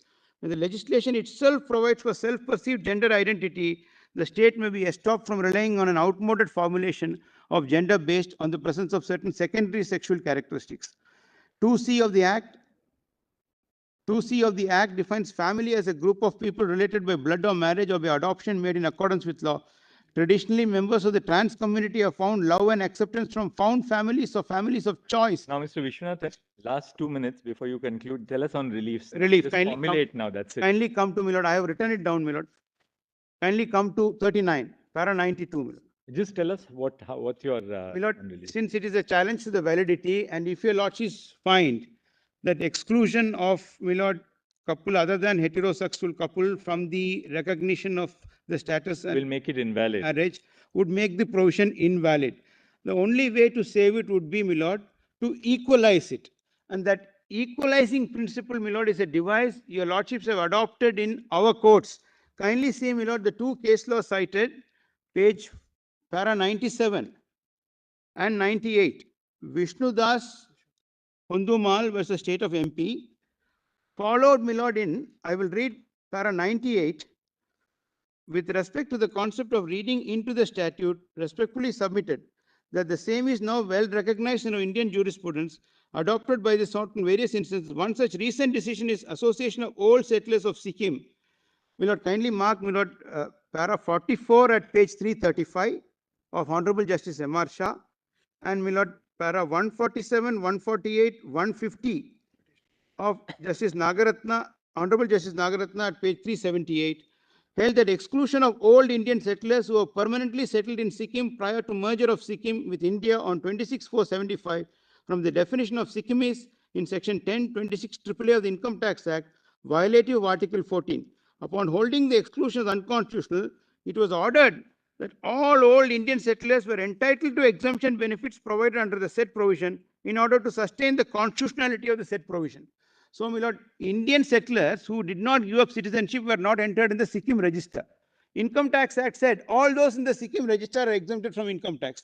It was argued, my lord, I had the privilege of assisting the court, citing Vishnudas, Handimal and other cases, my lord, including Nakara, that the provision need not be struck down, but the left out categories, my lord, are added to it and equalized. Lordships accepted it. In fact, Honorable Justice Nagaratna laid down and said it is up to Parliament to amend, but all will be entitled to exemption by equalizing it. So if your Lordship apply that, all that is required, my lord, is for the time being to add husband, wife or spouse. Rest will, my lord, follow. They need to tailor it. Or the Fowry model, my lord.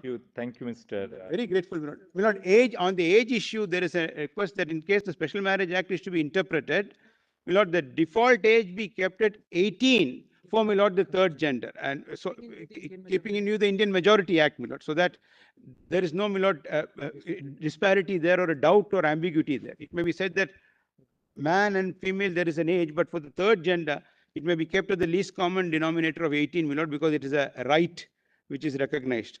But, my lord, the main point is, if fundamental right is recognized, my lord, legislation will have to be suitably tailored to uphold validity. It's a secular law, there's an obligation to enact, and, my lord, they will have to put in place, my lord, all these issues of whether offences, my lord, will disqualify, what will disqualify. Your Lordship need not, if as Honorable Justice Cole raised that point. Once the broad parameters are laid down, my lord, and, my lord, that is our respectful submission, my lord. I am very grateful, my lord. I am grateful. Grateful.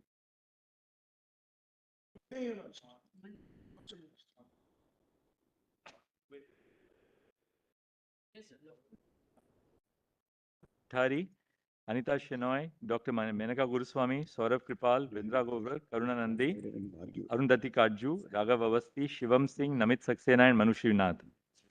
We, in any case, will be completing the hearings on this side on Monday.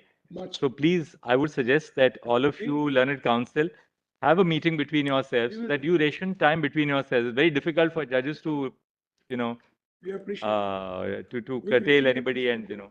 So between yourselves, if you do it, it becomes much easier for us. So please. Pipeline one, which is on a very different footing. There is a trans woman who converted to a woman. She entered into formal marriage under Hindu. So what we'll tell you, the request is this: since Ms. Geeta Luthra is next, yes, anybody who wants to, we would request Ms. Geeta Luthra to be the nodal senior counsel. Everybody can just have a word with her. Either you do it on a video chat or whatever on Friday or Saturday. That between you, including the interveners, somebody who wants to say something can, and Ms. Luthra will then give us in the morning the order so that we finish so many by lunch and so many in the afternoon. very well. All right. So even the interveners, please do talk to Ms. Geeta Luthra so that she will then distribute time between all of you, so that Monday we have to finish this side. There are few interventions on this side of this. Oh yes, of course. Then that you give to Mr. Solicitor's Junior. All right. Thank you. Grateful.